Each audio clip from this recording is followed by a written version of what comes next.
Assalamualaikum warahmatullahi wabarakatuh. Waalaikumsalam.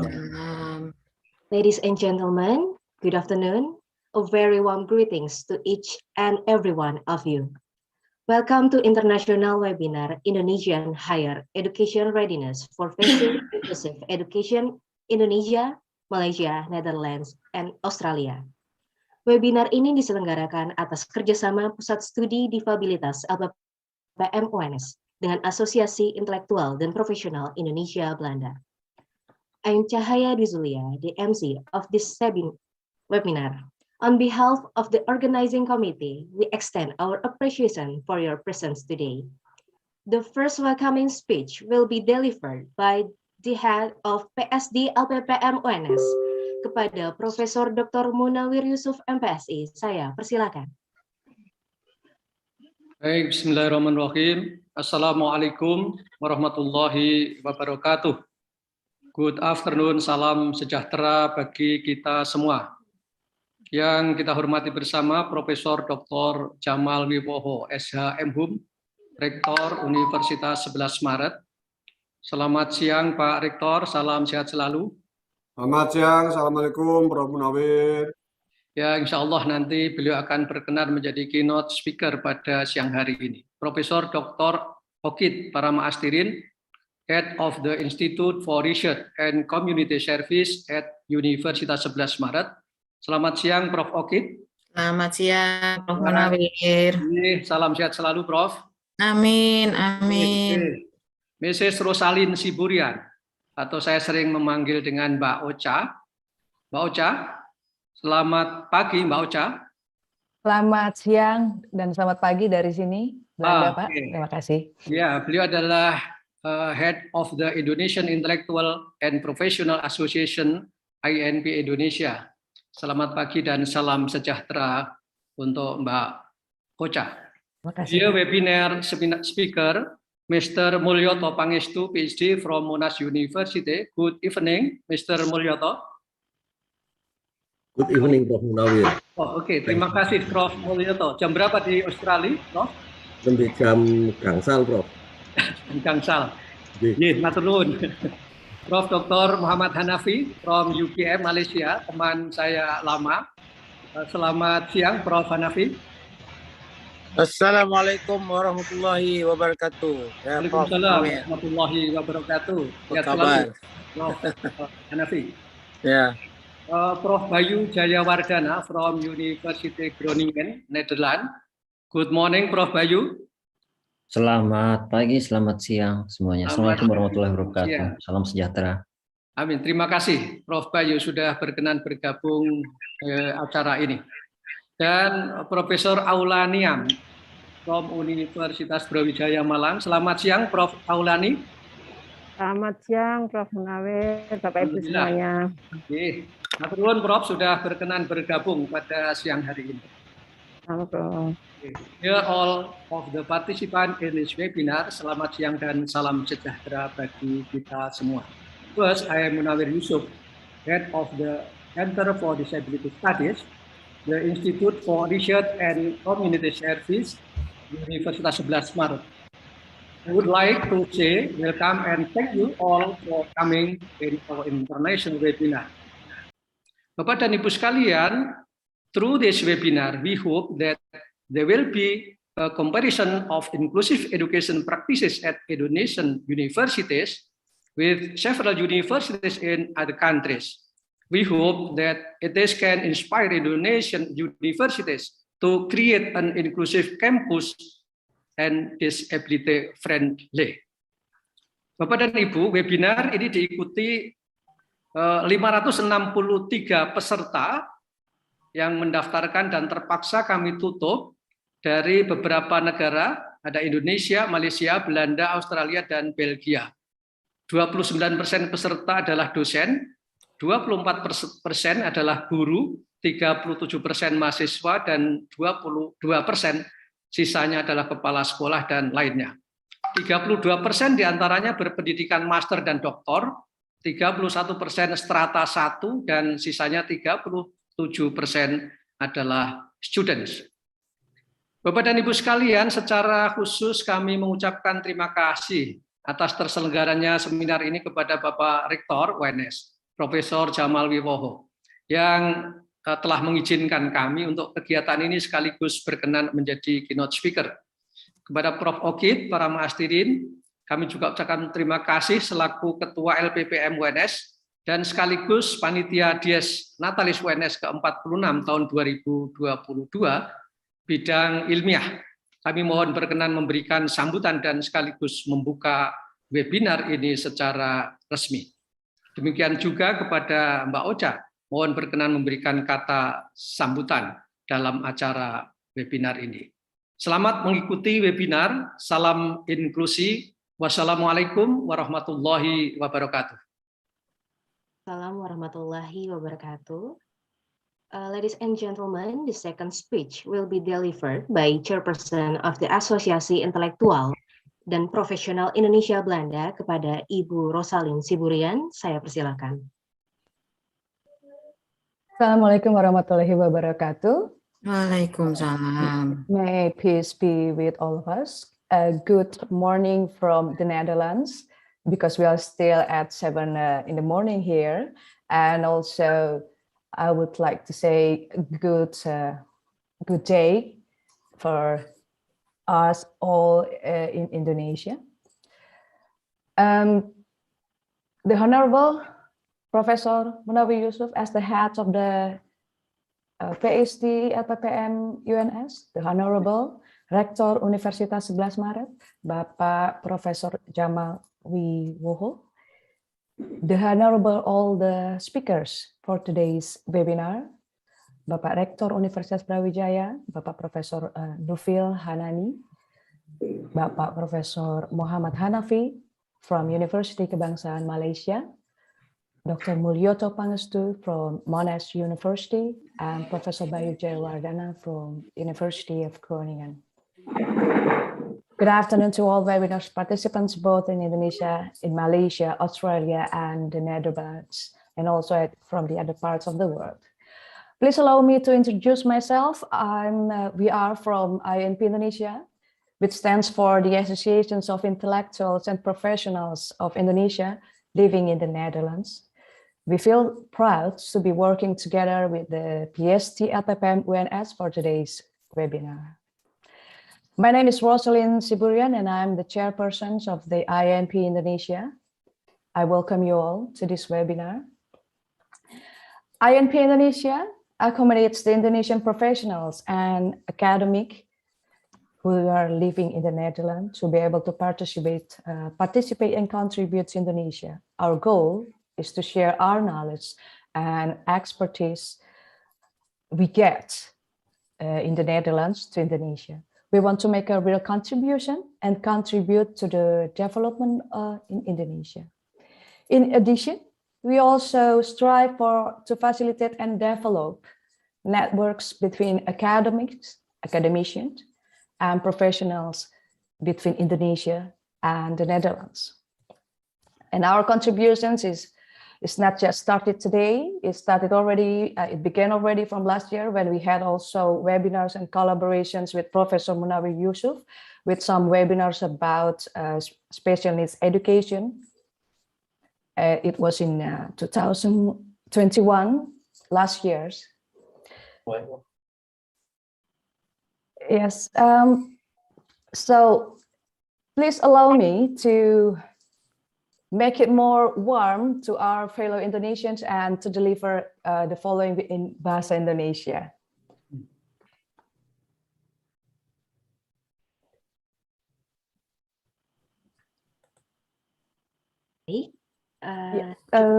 Sebentar. Ya.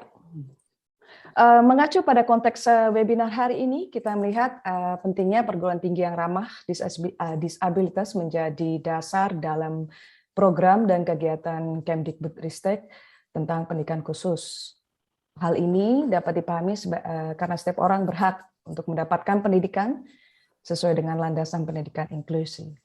Ada penelitian menunjukkan bahwa masih terdapat kesenjangan antara jumlah warga negara berkebutuhan khusus dengan ketersediaan dan kesiapan lembaga pendidikan tinggi.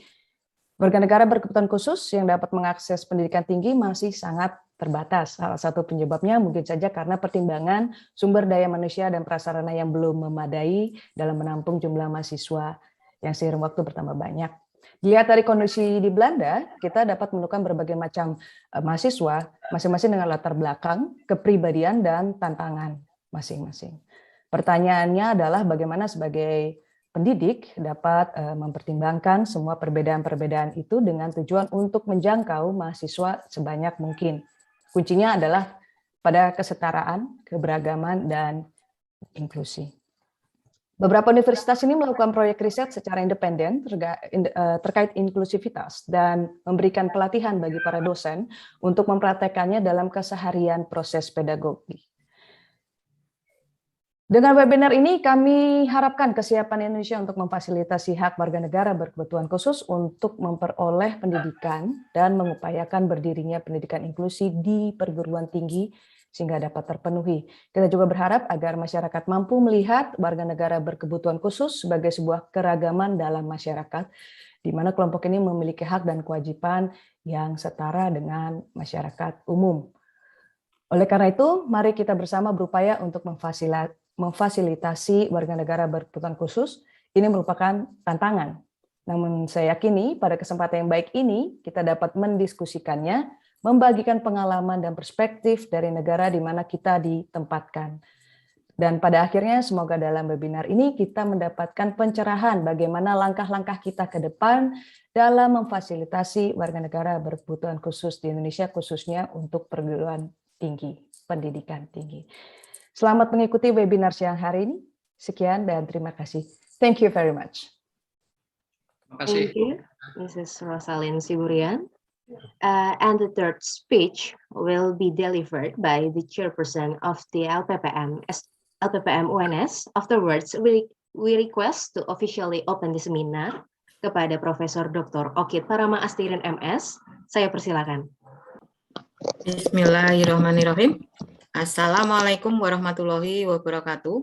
Waalaikumsalam. Firstly, we would like to thank all of the speakers for today's webinar. This webinar is intended as an effort to open a new point of view on how disability-friendly inclusive education policies have been implemented in university in Indonesia. Center for Study Disability, PSD LPPM UNS, together with Indonesian Intellectual and Professional Association, through cooperation with university abroad, like Malaysia, Netherlands, and Australia, we hope to get inspiration to realize proper accommodation for students with disability in higher education. To end my speech by saying Bismillahirrahmanirrahim, I declare this forum is open. Terima kasih banyak kepada Prof. Okit. Dilanjutkan dengan acara inti, yaitu penyampaian dari keynote speaker dengan judul Kebijakan UNS dalam mewujudkan kampus inklusif ramah disabilitas yang akan disampaikan oleh Rektor Universitas 11 Maret sebagai keynote speaker kepada Bapak Profesor Dr. Jamal Wiwoho, SHMHum. Saya persilakan. Baik, terima kasih. Thank you very much. Bangga rasanya pada siang hari ini saya bisa membersamai lebih dari 225 peserta webinar internasional ini yang diinisiasi oleh Profesor Munawir Yusuf. Izin saya akan share screen tentang berbagai kegiatan atau kebijakan Universitas 11 Maret. Many policy from Universitas 11 Maret untuk mewujudkan kampus yang inklusif dan ramah disabilitas. Bagaimana kemudian secara khusus misalnya saja di perguruan tinggi Universitas 11 Maret memberikan kebijakan-kebijakan kepada penyandang disabilitas dalam rangka mewujudkan kampus inklusif ramah disabilitas. UNS sebagai kampus inklusif itu sebagai sebuah keharusan dengan dua alasan. Yang pertama, karena pemenuhan hak asasi manusia, di mana setiap manusia itu mempunyai hak untuk memperoleh pendidikan yang layak tanpa membeda-bedakan suku, agama, ras, keturunan, dan apakah disabilitas atau tidak. Yang kedua berkait dengan ini tentu berkait dengan persyaratan-persyaratan yang diberikan oleh lembaga-lembaga internasional yang memberikan standar akreditasi yang mensyaratkan ada komponen-komponen khusus atau komponen-komponen yang berpihak pada kaum disabilitas sebagai salah satu indikator penilaian. Oleh karena itu, kampus inklusif adalah kampus yang nyaman. Nyaman, aman, menyenangkan. Untuk siapa? Untuk semua pihak.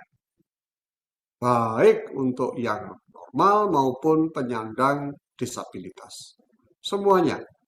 Kita jamin kampus Universitas 11 Maret menjadi kampus yang nyaman, kampus yang aman, dan kampus yang menyenangkan.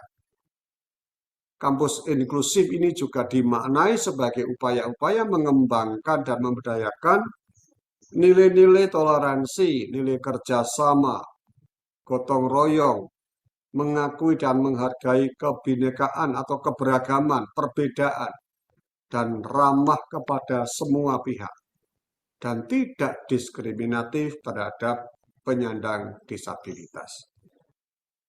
Kampus inklusif kita harapkan juga menyediakan sarana dan prasarana dan kebijakan-kebijakan yang memberikan kemudahan kepada semuanya untuk bisa belajar dan berpartisipasi dengan penuh sebagai warga kampus. Misalnya saja kalau kita melihat di Universitas 11 Maret lebih dari 40.000 mahasiswanya sekarang tidak ada lagi yang dibeda-bedakan pelayanannya.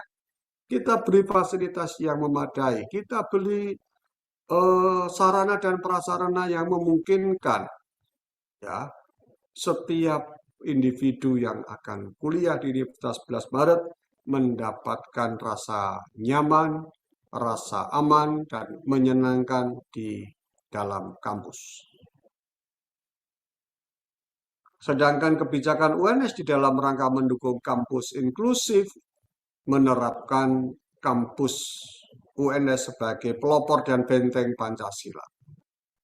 Salah satu indikatornya adalah adanya keberagaman yang ada di dalam kampus UNS dan di dalam kampus utama di Kentingan, di Jalan Insinyur Sutami nomor 36A. Di kampus ini juga didirikan 6 tempat ibadah. Gereja Katolik, gereja Kristen, masjid, wihara, pura, ada kelenteng. Kebijakan yang lain yang menjadikan UNS sebagai kampus inklusif adalah adanya kebijakan sebagai kampus ramah disabilitas. Apa saja yang dikatakan sebagai ramah disabilitas? Tentu misalnya saja bagaimana kemudian memberikan fasilitas-fasilitas kepada mahasiswa yang disabilitas. Kalau kita melihat grafik misalnya saja, tahun 2019 ada 19 mahasiswa disabilitas, tahun 2020 ada 14 mahasiswa disabilitas, dan tahun 2021 ada 13 mahasiswa penyandang disabilitas. Mereka, kalau kita lihat, sebagai bentuk UNS berkomitmen mendampingi mahasiswa disabilitas, mereka bisa belajar di hampir semua fakultas yang ada di UNS. Ada di FKIP, ada di FISIP, ada di Fakultas Hukum, ada di FKOR. Jadi Hampir semua fakultas ada kaum D atau mahasiswa atau mahasiswi yang disabilitas. Mereka 46 mahasiswa disabilitas sekarang ini mendapatkan pendampingan secara khusus dari Pusat Studi Disabilitas LPPM UNS. Terima kasih teman-teman LPPM UNS, khususnya di PS Disabilitas, Prof. Munawir Yusuf dan teman-teman yang membantu para dosen pendidikan luar biasa FKIP UNS. Mulai dari mana? Mulai dari sosialisasi. Jangan calon mahasiswa yang disabilitas itu merasa tidak mampu dan tidak bisa masuk di UNS.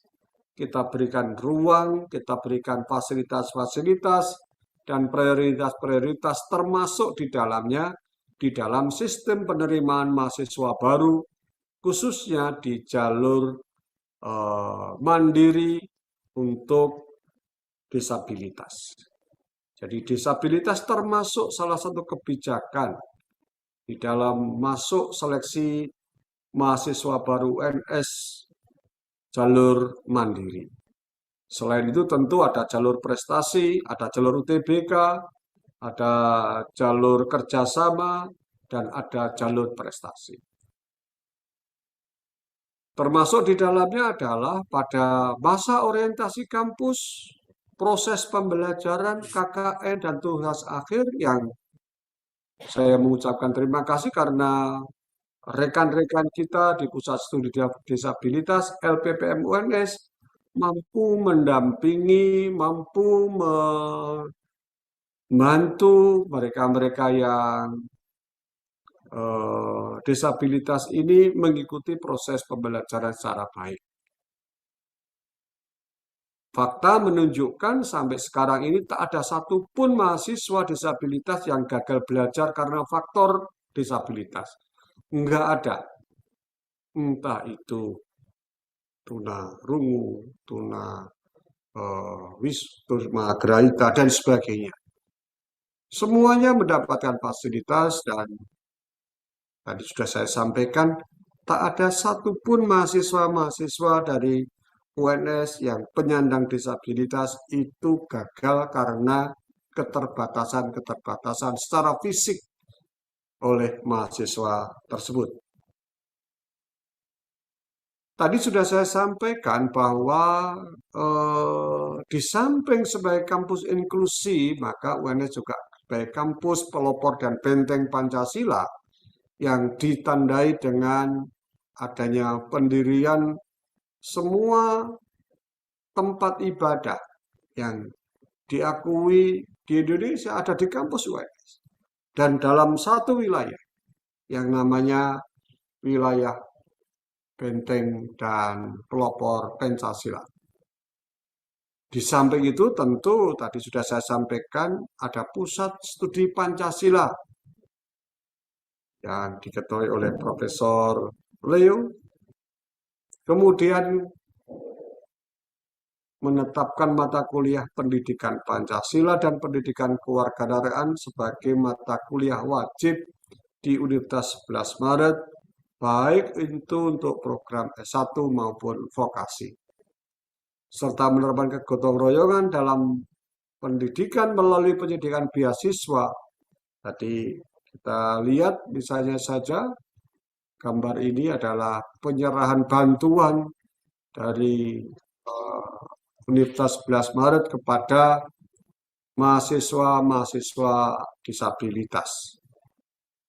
Ya, beasiswa ini juga diberikan dan diberikan dalam bentuk uang serta bentuk-bentuk lain, alat-alat untuk proses pembelajaran, sehingga kita harapkan mahasiswa-mahasiswa penyandang disabilitas tidak kesulitan untuk mengikuti proses pendidikan di Universitas 11 Maret. Ini adalah gambaran tempat ibadah di kampus UNS, ada masjid, ada gereja Katolik, gereja Kristen, ada kelenteng, ada pura, ada vihara. Nampaknya tidak gampang mencari kampus di Indonesia yang mempunyai 6 tempat ibadah dalam satu tempat dan dihuni semuanya. Tidak hanya kegiatan-kegiatan untuk kemahasiswaan saja, tetapi juga untuk kemasyarakatan. Kegiatan-kegiatan keagamaan menjadi penguat rasa persaudaraan, bukan menjadi pembeda yang akhirnya membeda-bedakan dan menjauhkan dari rasa persatuan dan kesatuan karena perbedaan suku, agama, ras, maupun antar golongan. Ya, ini kampus inklusi yang ramah disabilitas, tadi sudah saya sampaikan. Ada program studi PLB di FKIP, bahkan ini mempunyai sertifikat internasional dari AUNGIE, dan kita harapkan tahun-tahun depan atau tahun ini akan terakreditasi secara internasional. Juga kita berharap pusat studi disabilitas tidak berhenti di situ, tetapi saya mendorong kepada Prof. Munawir Yusuf dan teman-teman yang ada di pusat studi disabilitas agar mengajukan sebagai PUI IPTEK.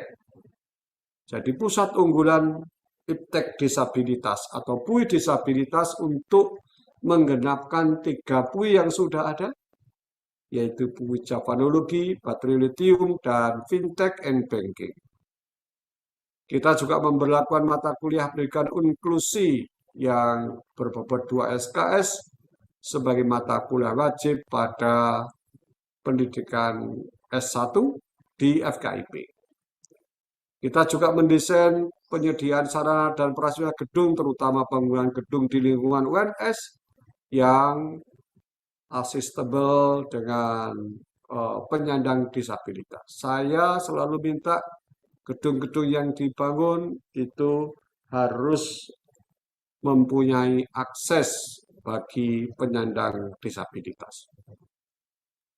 Ada juga peraturan rektor yang secara khusus mengatur bagaimana penerimaan mahasiswa baru jalur mandiri disabilitas. Selain jalur mandiri prestasi, mandiri UTBK, mandiri kerjasama, dan mandiri calon kepemimpinan bangsa. Termasuk juga peraturan rektor yang terkait dengan layanan akademik dan non-akademik bagi mahasiswa disabilitas. Kita juga mengembangkan sebuah standar dan indeks kampus inklusif yang sedang disiapkan untuk menjadi UNS Inclusion Metric, melengkapi dan menggenapkan dari UNS Java Metric atau Java Metric of UNS untuk perankingan perguruan tinggi mewujudkan kampus inklusif yang ramah disabilitas. Kita berharap bahwa UNS Inclusion Metric ini we will be launching at 22 dalam rangka menjemput Hari Pendidikan Nasional. Ini sarana dan prasarana aksesibilitas di UNS yang ramah dengan mahasiswa disabilitas. Ada parkir disabilitas, atau ada ramp, ada toilet difabel, ada lift dengan braille, dan ada guiding block. Ini gedung kantor pusat di Unit 11 Maret yang diberi nama Gedung Dr. Prakoso. Demikian yang bisa saya sampaikan. Terima kasih atas perhatiannya dan mohon maaf kalau ada kekurangan dalam penyampaian sebagai keynote speakers pada siang hari ini.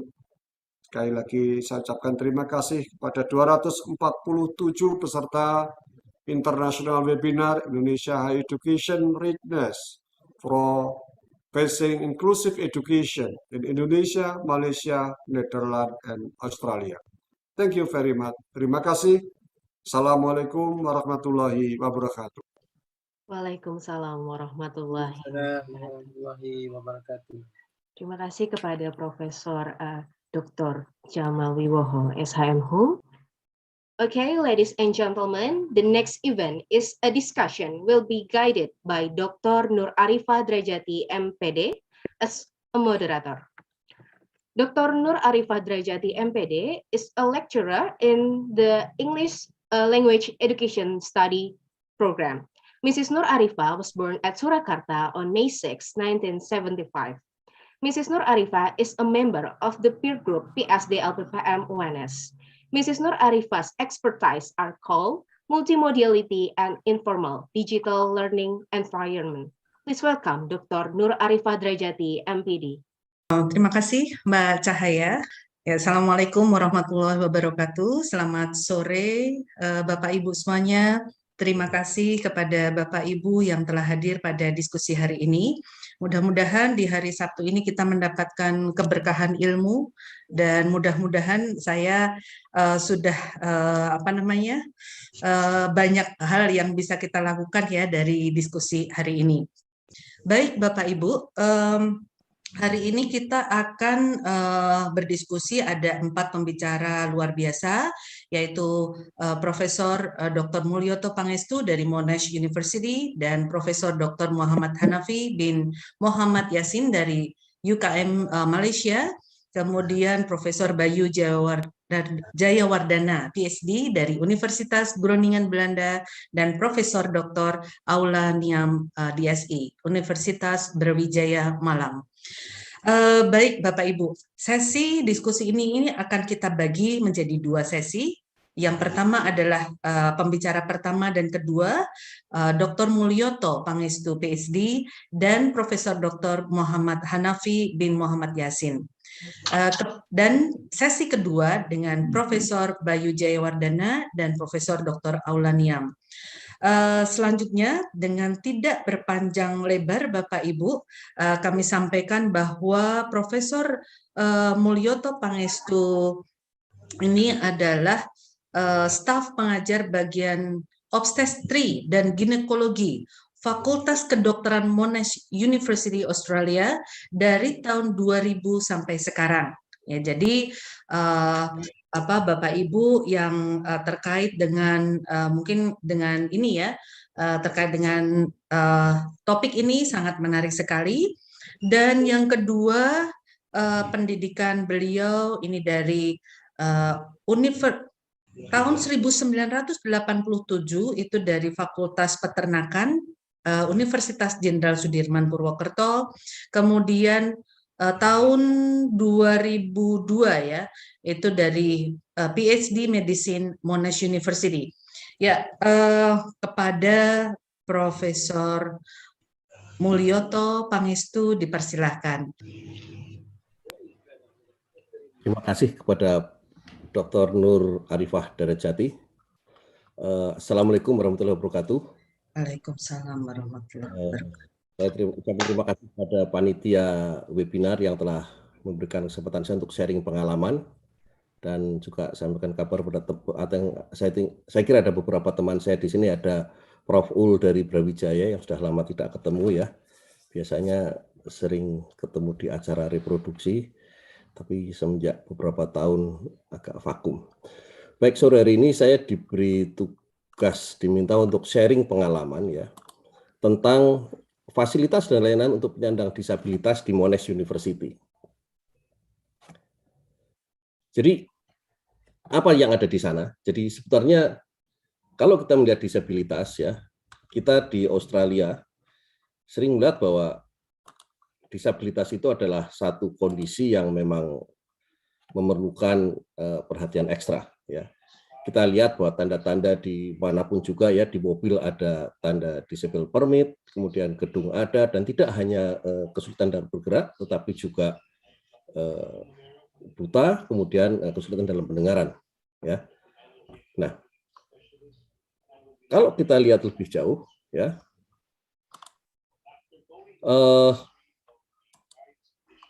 saya ingin menunjukkan lagi bahwa apa sebenarnya fasilitas untuk penyandang disabilitas yang disediakan oleh Monash University. Saya akan share satu screen lagi untuk memberikan gambaran apa sebenarnya yang ada di Monash University.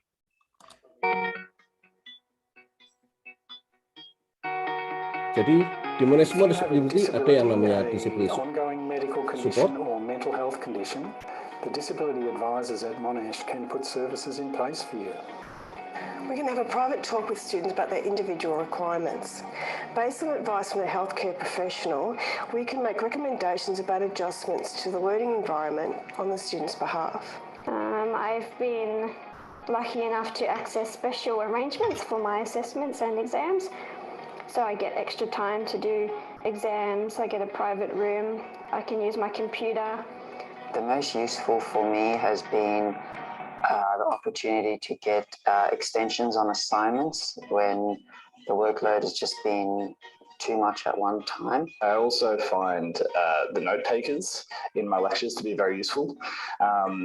Because trying to pay attention to the lecturer, trying to absorb what they're saying, and then trying to write down what they just said whilst they're then saying something else is often quite difficult. So I do what I can, but having the note taker there, making sure, knowing that they're taking the notes, again, takes some of that pressure off. Disability support services can provide students with free loans of equipment, electric mobility scooters, manual wheelchair, laptops for exams, smart pens for note-taking, portable hearing devices, assistive software and digital recording devices. If you have a vision impairment or a learning disability, we can make sure that you can get your reading materials in a format that you can access. The DSS has helped me in so many ways, but I guess the most significant one would be that they produce my materials in an accessible format. So most of the time that's my textbooks and some handouts in electronic form, but also with subjects like statistics or economics, I've had parts of the textbook brailled as well so that I can fill the diagrams and get an idea of what's going on. The service helped me by doing write the recommendation to the library so that they can help me by retrieve the books I need, because sometimes the sound is so high that I cannot reach. The service I found most useful are the resting rooms available on the Monash Clayton campus.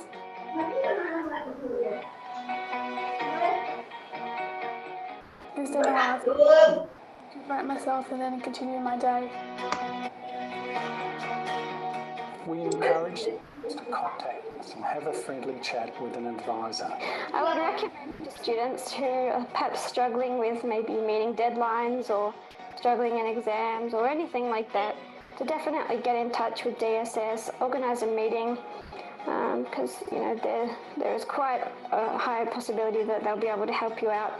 They've helped me to apply myself to my full capacity. For more information about how to register for services, please contact us.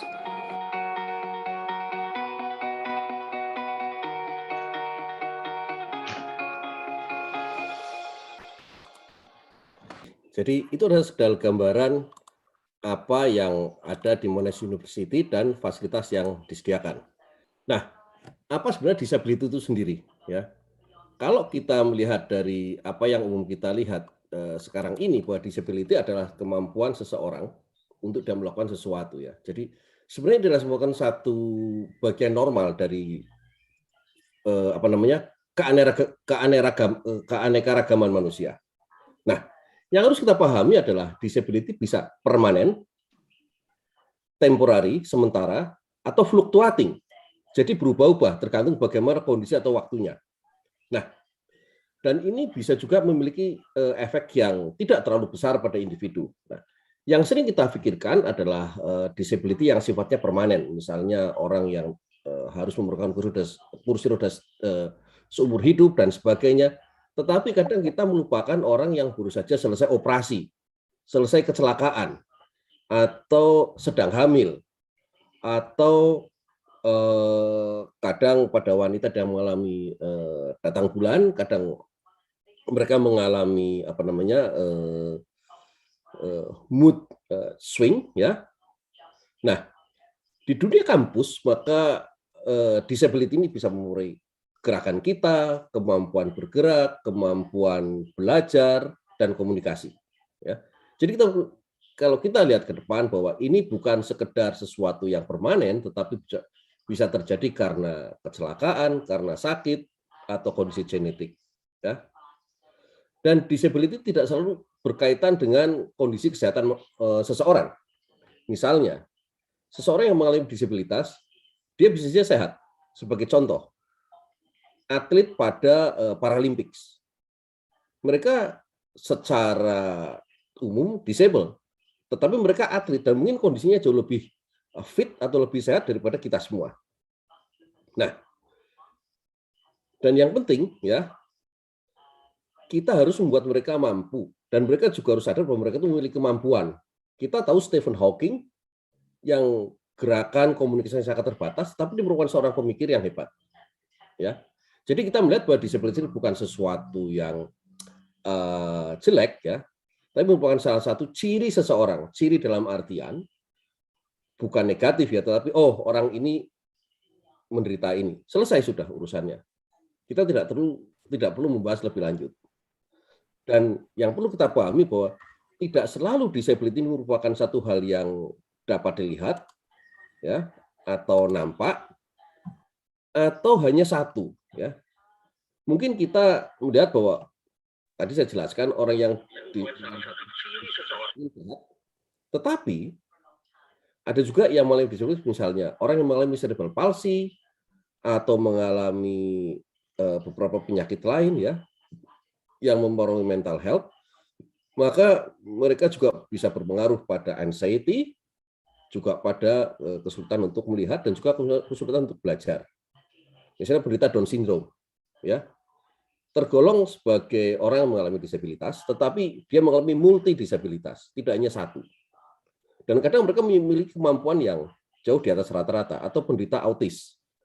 Penderita autis di Australia kadang digolongkan sebagai penderita disabilitas, tapi untuk hal tertentu saja. Mungkin dia memiliki satu kemampuan luar biasa, jauh di atas kemampuan orang-orang rata-rata. Nah, ini adalah kantor Disability Care Office milik Monash Student Association. Jadi ada lembaga yang dikelola oleh BEM kalau di Indonesia ya, Senat Mahasiswa, dan ada yang dikelola oleh universitas. Jadi dua-duanya berjalan bersama. Nah, di Monash ada yang kita kenal sebagai Disability Support Service ya. Jadi ini mungkin berbeda dengan apa yang ada di UNS, di mana pusat studi disabilitas adalah membahas studi tentang disabilitas. Di Monash juga nanti ada. Tetapi di sini adalah Disability Support Service adalah satu layanan dari universitas. Jadi kalau di UNS di bawah LPPM, ini mungkin di bawah wakil rektor 3 atau kemahasiswaan atau yang mengurusi kesejahteraan. Ya. Berikan layanan pada mahasiswa ya, baik yang masih kuliah ataupun pada para lulusan yang telah selesai graduates. Jadi mereka memberikan asistensi dan sebagainya sehingga lulusan yang penyandang disabilitas juga bisa terbantu dalam mendapatkan pekerjaan. Meskipun di tempat pekerjaan itu sendiri juga ada asisten dari pemerintah. Nah, jadi kalau seorang mahasiswa memiliki kesulitan belajar, ya, misalnya dia menderita katakanlah schizophrenia atau hal lain yang mengganggu, dia bisa minta bantuan ke Disability Support Service. Di situ nanti diberikan bantuan baik itu konseling ataupun tadi ada note taking dan sebagainya, atau dicarikan social worker yang bisa membantu bagaimana yang bersangkutan bisa belajar dengan baik. Nah, ini di tingkat universitas. Nah, di tingkat school atau di tingkat fakultas atau di tingkat jurusan juga ada lagi. Jadi ada yang di tingkat universitas, kemudian di fakultas juga ada. Mereka memberikan support kepada para mahasiswa yang mengalami disabilitas. Jadi kalau tadi Pak Rektor menyampaikan bahwa di UNS ada 19 orang, itu yang nampak physical disability. Tetapi kalau kita telaah lebih lanjut, mungkin ada yang mengalami dalam tanda kutip psychological disability dan sebagainya. Nah, hanya kita sebagai orang Indonesia tidak terbiasa melaporkan hal itu sebagai satu disabilitas. Nah, tidak hanya untuk mahasiswa, juga ada untuk staf. Ya, staf yang mengalami disabilitas juga mendapatkan bantuan. Dan juga bagi staf yang mengajar, diberikan latihan atau pelajaran atau course untuk menghadapi mahasiswa yang mengalami disabilitas. Nah, ini yang perlu kita pahami bersama, ya. Jadi sebenarnya disabilitas itu suatu hal yang sangat luas, yang tidak bisa kita lihat dengan satu atau dua saja, seperti yang nampak dari mata, tapi ada disabilitas yang memang tidak nampak. Nah, lalu apa saja fasilitas yang ada di Monash University? Seperti halnya di UNS, accessible building. Semenjak tahun 90-an, karena Monash didirikan tahun 60 ya, ada beberapa building yang memang belum accessible, tetapi kalau belum maka dibuatkan akses yang memang diperlukan. Nah, pertanyaannya siapa sebenarnya yang melakukan akses atau mengusulkan accessible, akses dalam building? Kalau kita melihat orang yang berkursi roda, menggunakan kruk dan sebagainya, itu mungkin jelas. Tetapi kadang kita melihat ada staf yang hamil tua, sulit berjalan, sehingga dia tidak bisa naik tangga yang katakanlah 20, 10 atau 15 step gitu ya. Terpaksa harus ada lift. Nah, ini saya mengatakan, saya sering mengkritik tipikal bangunan Indonesia bahwa kalau tidak temumpang di atas tanah, paling tidak ada 3, 4, 5 step, maka bangunan itu dianggap tidak memenuhi syarat gitu ya, secara pandangan. Saya memiliki pengalaman ketika membangun rumah di Purwokerto, tetangga saya itu di Perumnas rumahnya naik paling tidak ada 3 step. Tetapi rumah saya rata, sehingga bagi orang-orang itu aneh gitu ya. Aneh kenapa rumahnya rata. Mereka baru paham bahwa kondisi istri saya dan sebagainya, dan ternyata lebih nyaman rumah yang rata karena kalau naik sepeda motor langsung masuk gitu ya. Parkir ya, selalu disediakan parkir untuk disable. Ya. Nah, asisten ya, bantuan seperti tadi dijelaskan bahwa di video tadi ada yang memberikan bantuan, ada yang note taking, ada yang membacakan, ada alat-alat ya, ada equipment dan ada assistive technology. Nah, ini saat belajar, saat ujian, bekerja, dan juga di tempat di asrama mahasiswa. Jadi ini adalah bantuan atau fasilitas yang disediakan oleh Monash Uni untuk seluruh sivitas akademika, tidak hanya mahasiswa, tetapi juga staf dan juga pengunjung. Ya, jadi orang yang datang ke Monash Uni, tamu, kalau memang memerlukan mengalami disabilitas, maka dia akan bisa menggunakan fasilitas yang ada di Monash University. Ya. Servisnya secara umum ada academic support worker yang merupakan mencatatkan kuliah, ya, menulis atau membaca ketika ujian, Auslan ya, bahasa isyarat seperti di acara hari ini ada yang menggunakan bahasa isyarat, akomodasi, ya, alternatif format buku misalnya ada yang electronic text, ada yang speak to read dan sebaliknya. Ada juga menggunakan huruf braille. Ya, sekarang kita sudah memiliki voice recognition di setiap komputer, maka orang yang mengalami kesulitan menulis bisa berbicara dan ditranslate atau diterjemahkan oleh komputer menjadi teks. Menambah soal ujian, assistive technology, ya, ini ada GradeWise, library, dan hearing augmentation. Nah, kesulitan gangguan pada pendengaran juga kita kategorikan sebagai satu disability, ya, sehingga tidak semua orang bisa, misalnya orang menggunakan hearing aid, kadang hearing aid itu kalau berada di tempat yang ramai suaranya yang masuk banyak, sehingga akan terganggu. Oleh karena itu beberapa tempat memiliki hearing augmentation sehingga orang yang menggunakan hearing aid bisa menyaring suara yang dia tangkap. Ada juga mungkin tadi yang aneh resting room, orangnya kelihatannya sehat. Ya, anak perempuan tadi sehat, berjalan biasa. Tetapi mungkin dia memiliki gangguan, misalnya kalau dia duduk belajar 1-2 jam, dia akan merasa lelah. Nah, kondisi kesehatan dia ini mengharuskan dia beristirahat setiap 2 jam dia belajar atau apa. Nah, ini juga dikategorikan sebagai disability yang perlu mendapat support dari kampus. Nah, jadi mahasiswa diminta mendaftar, ya, kemudian dilakukan assessment. Assessment adalah satu hal yang wajar, dalam arti bukan berarti assessment untuk menolak, tetapi assessment untuk apa sih yang dia perlukan, apakah dia memerlukan kursi roda, memerlukan skuter, atau cukup menggunakan walkers, apakah dia memerlukan kaca pembesar atau memerlukan seorang tukang baca, ya, pembaca, note taker, dan sebagainya. Ya, jadi ini adalah satu kondisi satu hal yang umum dilakukan oleh Monash Uni.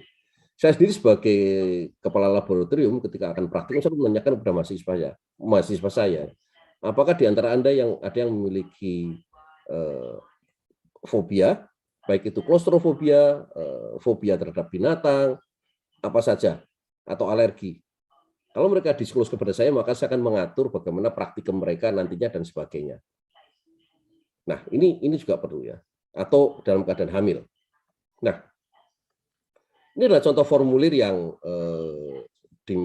diisi oleh para orang jika ada seorang memerlukan, ada namanya, tanggal lahir. Nah, formulir ini diisi oleh dokter umum, ya. Kita menyebut GP di Indonesia kita menyebutnya GP itu adalah dokter umum, ya. Nah, jadi dokter ini akan menentukan apa kondisi disabilitasnya dan bagaimana kondisi ini akan mempengaruhi. Nah, kalau kita lihat maka dokter harus menjelaskan alat apa yang diperlukan, apakah perlu waktu ujian yang ditambah atau assignment ditambah, tidak perlu datang setiap hari dan sebagainya. Dan kondisi disabilitas ini adalah short term, fluctuating atau permanen. Nah, misalnya seorang mahasiswa baru kecelakaan, dioperasi, kakinya retak, digips, harus pakai kursi roda 6 bulan, maka dia juga berhak mendapatkan bantuan seperti mahasiswa yang lain. Jadi jangan sampai wah kamu itu tidak permanen, biarkan saja, bukan. Ya. Nah, kemudian ini ada juga indicate berapa lama surat ini berlaku. Hanya beberapa minggu, 6 bulan, 1 tahun, 3 atau permanen. Kalau permanen ya sudah sekali. Tapi ada yang kira-kira ini kakinya bisa sembuh dalam waktu 6 bulan. Maka 6 bulan direview. Kalau belum sembuh kita buat surat lagi, diajukan lagi. Jadi ini merupakan satu hal yang biasa. Nah, ini contoh akomodasi, ya. Ini ada akomodasi yang beberapa akomodasi yang baru. Yes, mereka accessible room, tetapi yang cukup lama seperti Howitt Hall, Normanby House, Roberts Hall, South East Flat, mereka adalah bangunan yang dibangun pada saat Monash Uni didirikan tahun 60. Jadi mereka memang waktu itu belum memikirkan akses untuk para penyandang disabilitas. Ya. Tetapi bangunan yang didirikan, apalagi ini didirikan setelah tahun 2010 ya, mereka semuanya memiliki accessibility dan juga baik tidak hanya kamarnya, tapi juga kamar mandinya. Nah, bagaimana dengan staff? Staff Monash University juga dapat ikut merasakan, artinya Monash juga inklusif tidak hanya di pendidikan, tetapi juga di pekerjaan, di karyawannya, di staffnya. Saya ini seorang mengalami disabilitas, melamar menjadi karyawan Monash, baik itu dosen, administrasi, atau apa saja. Kalau dia memenuhi syarat, maka akan diterima. Nah, orang ini mungkin memerlukan bantuan, adjustment tempat kerja, dan sebagainya, ya. Nah, ini yang akan menjadi perhatian. Nah, untuk dosen, diberikan satu training namanya inclusive teaching training, ya. Ada toolkitnya dan sebagainya, ada checklistnya.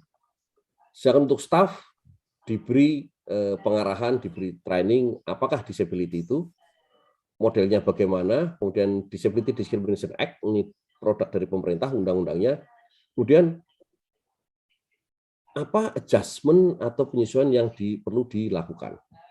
Ya. Dan accessible teaching materials. Misalnya, ada satu unit mata kuliah, unit praktikum yang mengharuskan orang-orangnya praktikum ke rawa-rawa. Kemudian ada mahasiswa yang mengalami disabilitas. Nah, ini bagaimana kita mengatur supaya si mahasiswa ini juga bisa ikut, bukan merasakan terjun, ya, mendapatkan data praktikum, paham ada apa di sana, tanpa harus mencelakakan si mahasiswa ini sendiri. Ya, jadi ini juga satu hal yang perlu kita perhatikan. Nah, jadi Disability Support Service ini ya cukup komprehensif, ya. Jadi ada PowerPoint-nya, kemudian Alternative Assessment Arrangement AAA ya. Ya. Kalau kita mungkin tidak terbiasa bahwa menambahkan waktu ujian dari 1 jam menjadi 1,5 jam, mungkin mahasiswa lain akan protes. Oh, kenapa anak itu mendapat tambahan setengah jam?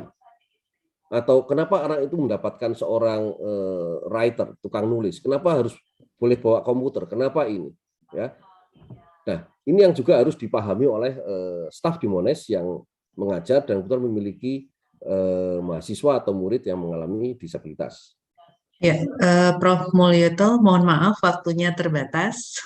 Mungkin nanti kita lanjutkan di diskusi selanjutnya, Prof. Mulyoto. Slide terakhir, ya. Iya. Nah, selain layanan, Monash juga memiliki pusat studi disabilitas. Jadi ada Disability Education and Research Network yang di bawah Fakulti Medicine, ada risetnya. Dan di Fakultas Education ada Master of Inclusive Education. Jadi kira-kira itu adalah apa yang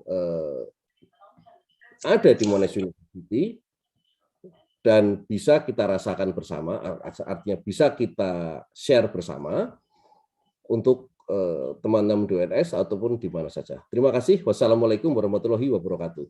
Waalaikumsalam warahmatullahi wabarakatuh. Terima kasih Prof. Mulyoto untuk sharingnya yang luar biasa ini. Selanjutnya kita menuju ke Malaysia. Ya, kepada Profesor Hanafi. Ya, Profesor Hanafi, Assalamualaikum. Waalaikumsalam. Prof. Hanafi, beliau adalah senior lecturer University Kebangsaan Malaysia. Ya, jadi beliau adalah senior lecturer, fokusnya mungkin di matematika, ya, Prof. Hanafi. Kemudian untuk special education. Ya, kita akan belajar banyak dari Prof. Hanafi. Kepada Prof. Hanafi dipersilahkan. Insyaallah. Terima kasih banyak Prof. Nur Arifah. Baik, saya akan menceritakan tentang persekitaran pembelajaran inklusif dan juga dia mesra OKU di UKM. Ya. Untuk makluman semua peserta dan juga speakers pada petang ini, ya, UKM adalah sebuah universiti yang mempunyai kepelbagaian, iaitu dia ada beberapa orang pelajar yang juga mempunyai special education. Maksudnya dia ni terdiri daripada OKU, maksudnya orang kurang upaya. OKU di Malaysia dipanggil orang kurang upaya. Di Indonesia dipanggil penyandang. Di Malaysia kita panggil dia OKU, orang kurang upaya. So saya akan bercerita tentang OKU di UKM. So untuk makluman semua para peserta, sekarang ni di Malaysia ni kita mendapati ramai pelajar OKU mula masuk ke UKM, ya. Sebelum ini bilangannya tak begitu ramai, tapi sekarang ini sudah ramai kerana syarat kemasukan ke UKM ke universiti telah pun berubah. Kalau dahulu mereka terpaksa bersaing bersama dengan pelajar biasa, pelajar tipikal, kelulusan syarat-syarat kemasukan. Namun mulai pada 2 tahun yang lalu, syarat tersebut telah pun diubah, iaitu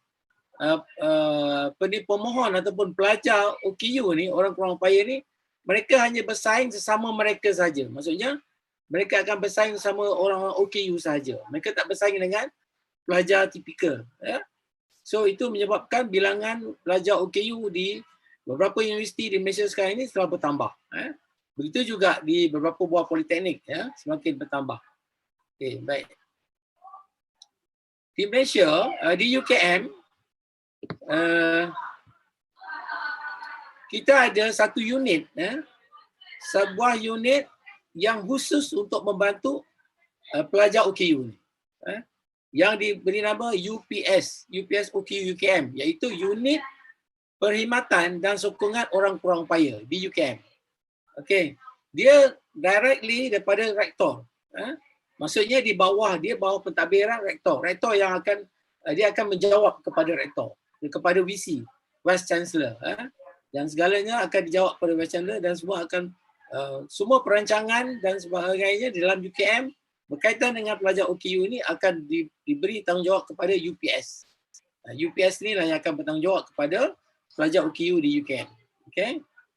iaitu kata unit perkhidmatan dan sokongan. Ya. Apakah yang diberi unit yang ini, perkhidmatan yang disokong, terutama kepada pelajar. Kita ada dua pihak, iaitu kita ada pelajar dan juga kita ada kaki tangan.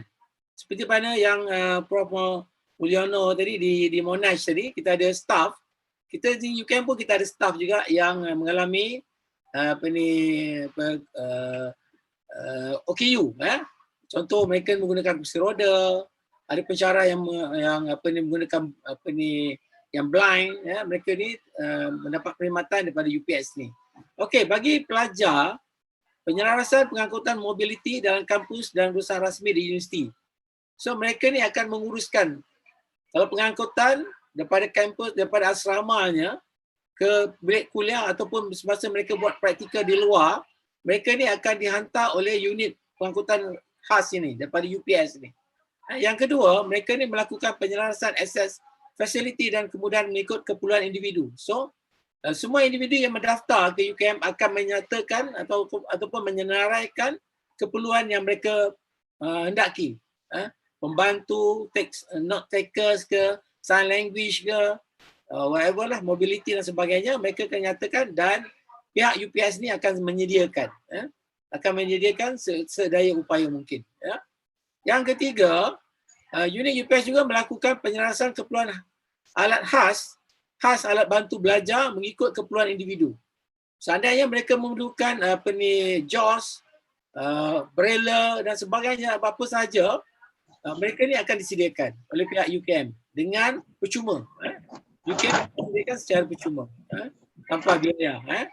Yang keempat, pihak UPS juga akan menyedia dan menyelaraskan sokongan akses kepada semua perkhidmatan dalam universiti. Maksudnya, pelajar-pelajar OKU ni, mereka ni akan mendapat semua saja kemudahan untuk memudahkan mereka untuk belajar. Dia barrier free, tak ada halangan. Mereka tak ada, asalkan mereka ni melaporkan kepada UPS ni apa peralatan yang diperlukan, alat bantu belajar yang mereka perlukan, apa sahaja perkhidmatan yang mereka perlukan, UPS akan cuba mengadakan sedaya mungkin. Dan ini disokong oleh Kementerian Pengajian Tinggi. Okay? Yang kelima, UPS juga melakukan penyelarasan berkenaan bantuan pembelajaran dan peperiksaan mengikut individu. Seandainya mereka perlu melakukan peperiksaan menggunakan braille, menggunakan komputer dan sebagainya, mereka akan diberi support. Bilik khas ke dan sebagainya, mereka akan diberi kemudahan tersebut. Sebab, dan juga seperti mana yang Prof Mulyono beritahu di Monash, kita juga memberi masa tambahan, extra time kepada pelajar OKU. Kita beri masa tambahan sebanyak 50%, 50% daripada waktu asal. Kalau dia paper itu 1 jam, perlu jawab, mereka akan diberi masa sebanyak 1,5 jam. 1 jam 30 minit, masa tambahan untuk mereka menjawab. Dan seandainya untuk pencatat dan sebagainya juga akan disediakan, membantu mereka. Okey, baik. Kemudian yang keenam, membantu menyalurkan sokongan emosi dan psikologi mengikut keperluan individu. Ada kalanya kita mendapati ada pelajar yang mengalami masalah psikologi, terutama pelajar-pelajar baru berada di UKM, mereka menghadapi masalah untuk menyesuaikan diri. So kita akan sediakan sokongan emosi dan psikologi. Pihak psikologi akan bantu mereka ini untuk menyesuaikan diri. Yang ketujuh, membantu merancang pembangunan kerjaya dan diri secara berkumpulan ataupun secara individu. Selepas mereka tamat pengajian, pihak UPS akan membantu mereka untuk mendapatkan pekerjaan, terutama daripada bidang-bidang yang lain. Tapi kalau di segi pendidikan, yang mereka ni akan terus menjadi guru, itu tidak ada masalah sebab Fakulti Pendidikan sendiri yang akan bantu mereka untuk mereka mendapat penempatan dan terus menjadi guru di Kementerian Pendidikan Malaysia. Baik, yang ke-8, membantu permohonan allowance bantuan kewangan OKU. So, untuk makluman semua, pelajar ataupun individu OKU di Malaysia, mereka ni mendapat allowance secara automatik. Bila mereka mendaftar dengan kementerian, mereka akan mendapat allowance untuk belajar dan allowance untuk sara diri. Dan ini kalau mereka tak dapat, mereka boleh memberitahu kepada UPS dan UPS akan membantu mereka untuk mendapatkan allowance tersebut. Allowance ini adalah hak mereka dan mereka layak untuk mendapatnya. Yang daripada pihak Kementerian Pelajaran Malaysia. Kemudian yang 9, mereka juga menerima sebarang permintaan aduan lain untuk bantuan yang berkaitan dengan ketidakupayaan mengikut individu. So andainya mereka memerlukan lagi bantuan-bantuan dalam pembelajaran, memerlukan pembantu untuk menyediakan assignment dan sebagainya, pihak UPS akan mengadakannya. Bila mana sebagai contoh, saya ada pelajar saya sendiri, dia tunarungu, hearing impairment. Bila dia di peringkat PhD, bila dia viva, dia terpaksa gunakan translator, interpreter. So kita akan sediakan interpreter yang profesional, yang akan dibiaya oleh pihak UKM sendiri. So untuk makluman semua, hingga sekarang ni kita dah menghasilkan 2 orang pelajar PhD tunarungu, 2 orang, dan seorang lagi peringkat sarjana, dan sekarang ni tengah buat PhD di Tennessee University di Amerika. Baik. Untuk kaki tangan pula,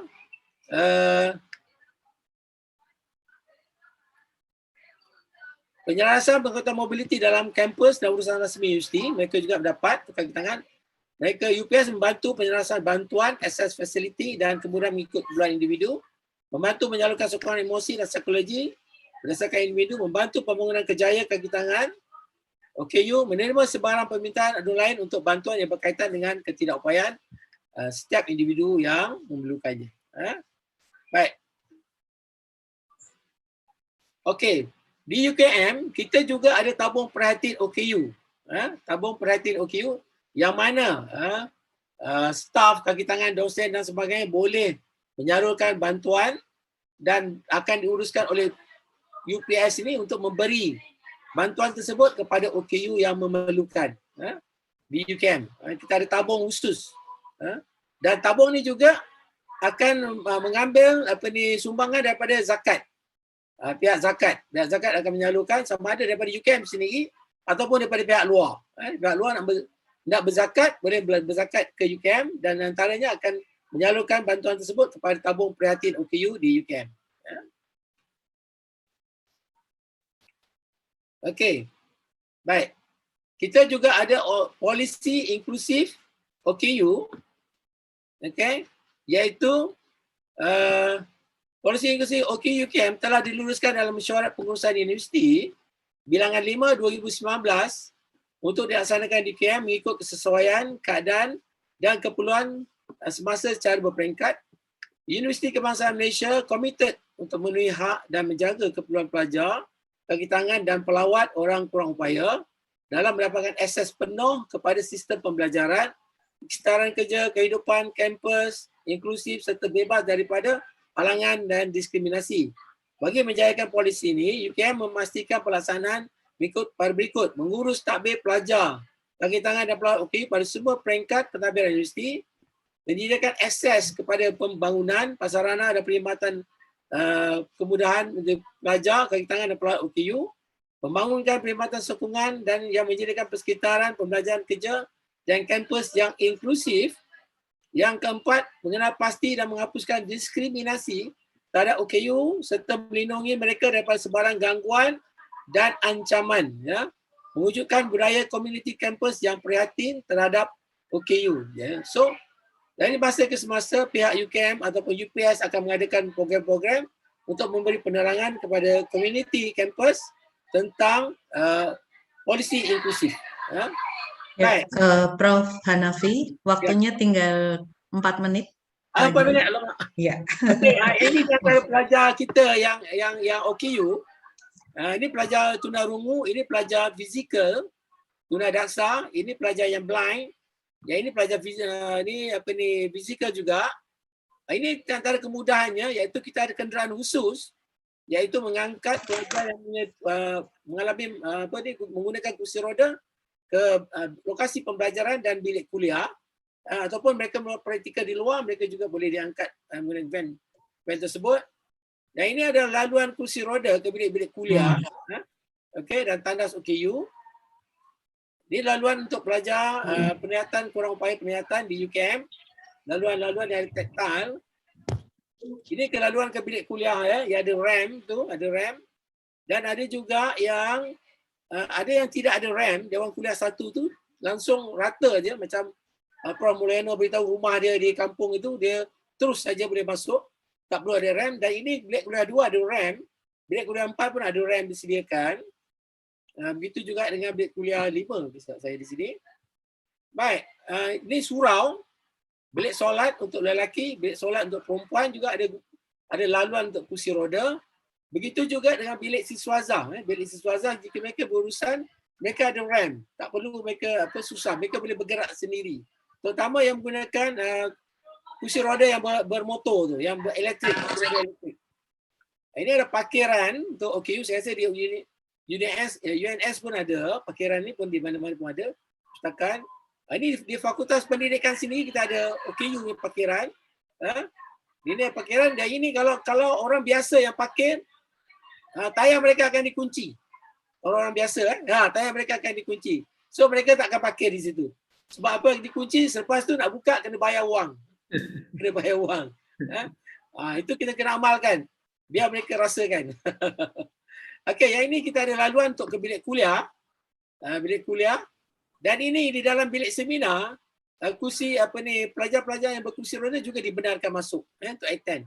So memang straight terus pergi ke tempat mereka bilik seminar tu.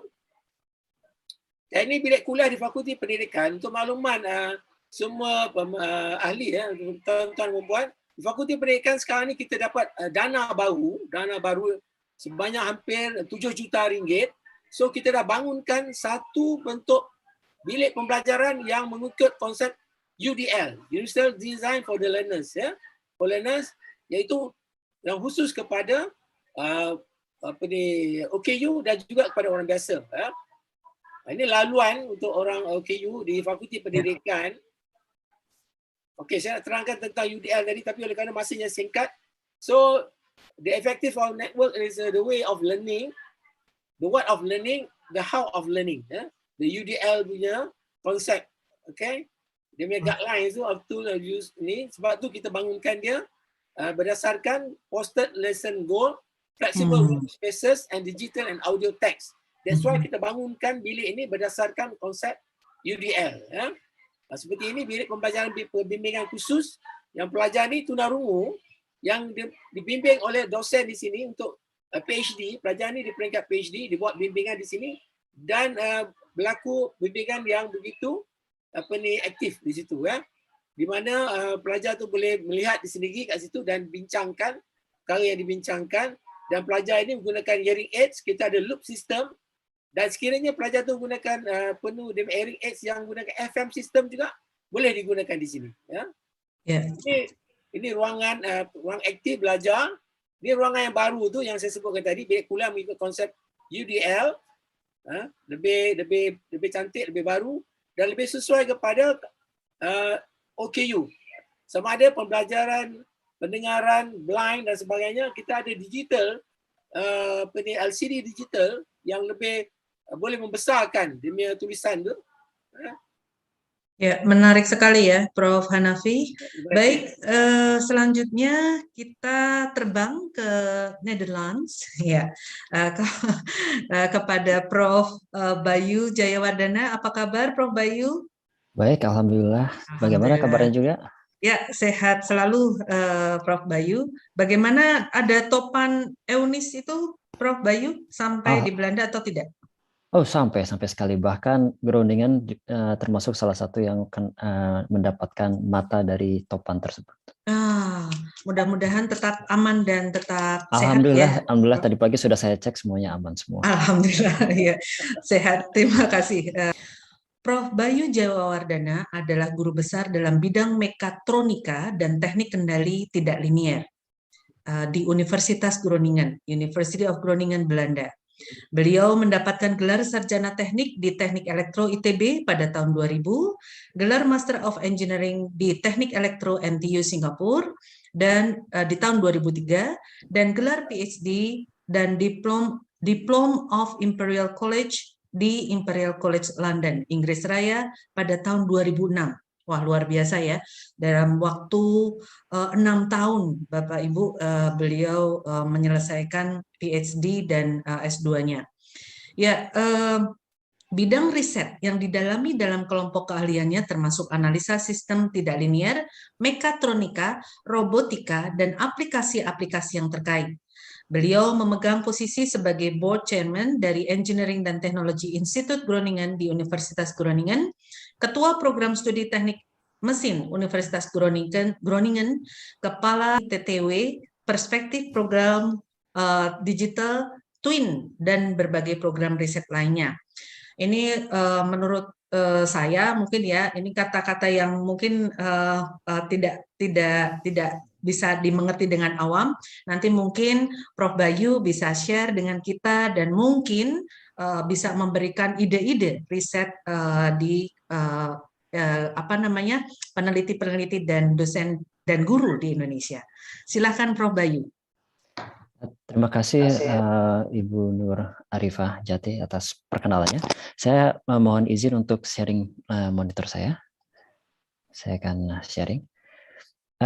Selamat pagi semuanya. Assalamualaikum warahmatullahi wabarakatuh. Salam sejahtera. Om Swastiastu. Namo Buddhaya. Saya pertama-tama ingin mengucapkan terima kasih atas undangan untuk berkontribusi dalam acara siang ini di Indonesia. Apalagi terkait dengan topik yang saya juga memiliki ketertarikan dalam hal penyediaan sarana-sarana untuk disabilitas, karena saya juga mengalami di sini bahwa mahasiswa-mahasiswa di Belanda sendiri juga sangat dibantu dengan adanya hukum yang sudah diterapkan di Belanda sendiri. Ini di foto yang depan ini saya sebenarnya ingin menyatakan bahwa latar belakang saya itu adalah dari teknik.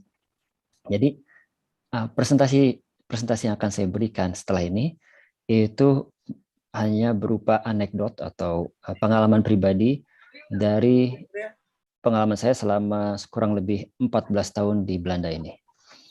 Mungkin salah satu hal yang bisa saya ceritakan dalam foto ini adalah di sebelah kiri bisa dilihat mantan Ratu Belanda, sekarang menjadi Prince Beatrix, datang ke Groningen untuk menyimak hasil riset dari kelompok keahlian kami terkait dengan robotika.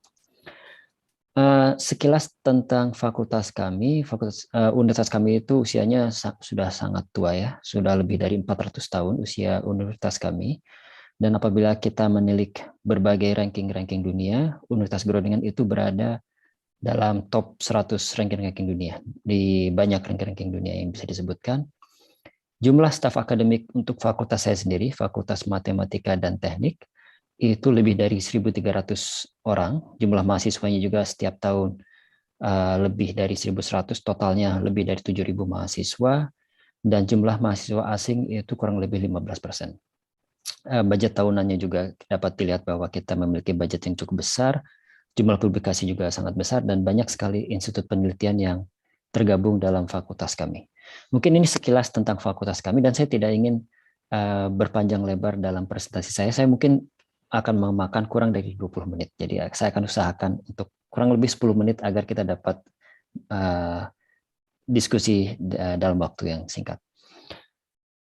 Terkait dengan fasilitas kampus inklusif sendiri, Universitas Groningen itu wajib atau mesti mengikuti hukum yang sudah diterapkan di Belanda dari tahun 2003, yang sudah direvisi tahun 2016, terutama terkait dalam penyediaan fasilitas dan aturan-aturan untuk mendukung orang-orang yang memiliki disabilitas atau hal-hal yang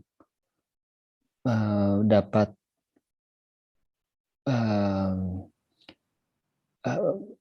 apa yang namanya ya, untuk yang disabilitas, katakanlah disabilitas. Salah satu contoh yang saya ingin tunjukkan di sini adalah bahwa untuk di berbagai fasilitas pendidikan di kampus kami memiliki fasilitas untuk membantu orang naik tangga seperti yang sudah dilihat di dalam foto ini. Dan kalau kita lihat di dalam undang-undang sendiri yang sudah saya sebutkan sebelumnya yang dari tahun 2003, ini mohon maaf ini dalam bahasa Belanda, namun saya dapat menerjemahkannya. Ya, dapat menerjemahkan dengan langsung. Semua itu tidak boleh untuk memberikan pembedaan dalam penyediaan atau akses kepada servis terutama juga salah satunya adalah untuk sekolah, seperti yang dilihat ini, school. Jadi ini adalah salah satu hal yang mesti diperhatikan dalam penyediaan sarana dan prasarana dalam sekolah dan juga di universitas. Oleh karena tersebut, seperti yang juga telah disampaikan sebelumnya oleh pembicara-pembicara dari Australia dan dari Malaysia, universitas kami juga menyediakan salah satu organisasi support center untuk dapat menyediakan bantuan kepada mahasiswa-mahasiswa dan juga staf yang memiliki disabilitas. Dan disabilitas ini bukan hanya mengenai tentang tunarungu ataupun tunanetra dan lainnya, tapi juga termasuk dengan ADHD, autism, dan juga disleksia dan lain sebagainya. Akhir-akhir ini ada sedikit liputan, terutama pada fakultas kami, dan ini juga saya sedikit baru menyadari juga, bahwa ada beberapa prasarana yang tidak memenuhi hukum yang sudah diberikan tahun 2003 dan direvisi tahun 2016. Salah satu contohnya adalah di foto di sebelah kiri, itu adalah lift untuk pergi dari satu lantai ke lantai berikutnya. Walaupun lift tersebut dalam permukaan yang datar, namun salah satu problem dalam akses lift tersebut adalah pintunya sangat berat. Jadi inilah salah satu hal yang juga termasuk kritik yang sudah diberikan kepada fakultas dalam penyediaan prasarana kepada orang-orang yang memiliki kebutuhan khusus. Juga apabila kita lihat di sebelah kanan bawah, ini adalah salah satu foto di ruang kuliah yang cukup sering digunakan. Dan dapat dilihat di sini bahwa ruang kuliah ini memiliki tangga yang agak sedikit sulit untuk diakses untuk semua orang. Ini hanya contoh-contoh spesifik beberapa ruangan atau tempat yang tidak layak untuk digunakan bagi orang-orang yang memiliki kebutuhan khusus. Dalam kurikulum sendiri, kami memiliki beberapa aturan, terutama yang terkait dengan penyediaan servis, terutama untuk orang-orang yang memiliki kebutuhan. Dan seperti dapat dilihat pada slide ini, bahwa aturan dari kita sebut sebagai teaching and exam regulations atau aturan pengajaran dan ujian, bahwa untuk kasus-kasus khusus semua dosen harus menyediakan metode untuk dapat memberikan servis yang sama kepada berbagai jenis mahasiswa, walaupun mahasiswa tersebut memiliki penyandang cacat atau memiliki kebutuhan khusus karena kehamilan dan lain sebagainya. Mungkin itu presentasi singkat dari kami, dari dari Groningen, sangat singkat, dan saya sebenarnya sangat menantikan diskusi yang dapat dilanjutkan setelah presentasi ini. Ya, terima baik, kasih. Terima kasih Prof. Bayu untuk penjelasan singkatnya, singkat tetapi padat. Dari Belanda kita kembali ke Indonesia, Bapak Ibu. Ya, kita akan bertemu dengan Profesor Dr. Aulani Am. Ya, DRH Des. Ya, beliau adalah guru besar Universitas Brawijaya. Tetap pakai roster. Dan beliau adalah wakil rektor Universitas Brawijaya bidang akademik. Kepada Profesor Dr. Aulani Am, ya, dipersilahkan. Terima kasih Ibu Moderator, Bu Nur Arifah, izin share. Selamat sore, Assalamualaikum warahmatullahi wabarakatuh. Salam sehat untuk semuanya. Saya sangat senang bisa ikut hadir di sini. Tadi sudah disampaikan, saya ini dari Universitas Brawijaya mewakili Bapak Rektor, Prof. Nufil yang ada acara lain. Sehingga saya akan mempresentasikan bagaimana mempersiapkan universitas yang inklusif bagi mahasiswa dengan disabilitas. Ini praktek baik untuk Universitas Brawijaya. Bapak Ibu, kami akan menyampaikan inilah mahasiswa difabel di Universitas Brawijaya dari berbagai provinsi. Ini tersebar di berbagai, asalnya tersebar di berbagai provinsi. Nah, pada tahun pertama kita total sampai saat ini ada 180 mahasiswa dengan disabilitas, dan ini adalah dari tahun ke tahun perkembangan dari mahasiswa tersebut, dan ini adalah jenis disabilitas yang ada di Universitas Brawijaya. Ini adalah yang terbanyak adalah di tuli dan lain-lainnya. Nah, ini adalah seperti yang disampaikan oleh Pak Rektor juga, di Universitas Brawijaya ada 11 fakultas yang menerima mahasiswa difabel, yang terbanyak ada pendidikan vokasi. Padahal kita vokasi itu kan paling sekinya makin paling tinggi, tapi ternyata kita mempunyai jumlah mahasiswa difabel yang ada di fakultas vokasi. Ini alumni yang dari Universitas Brawijaya.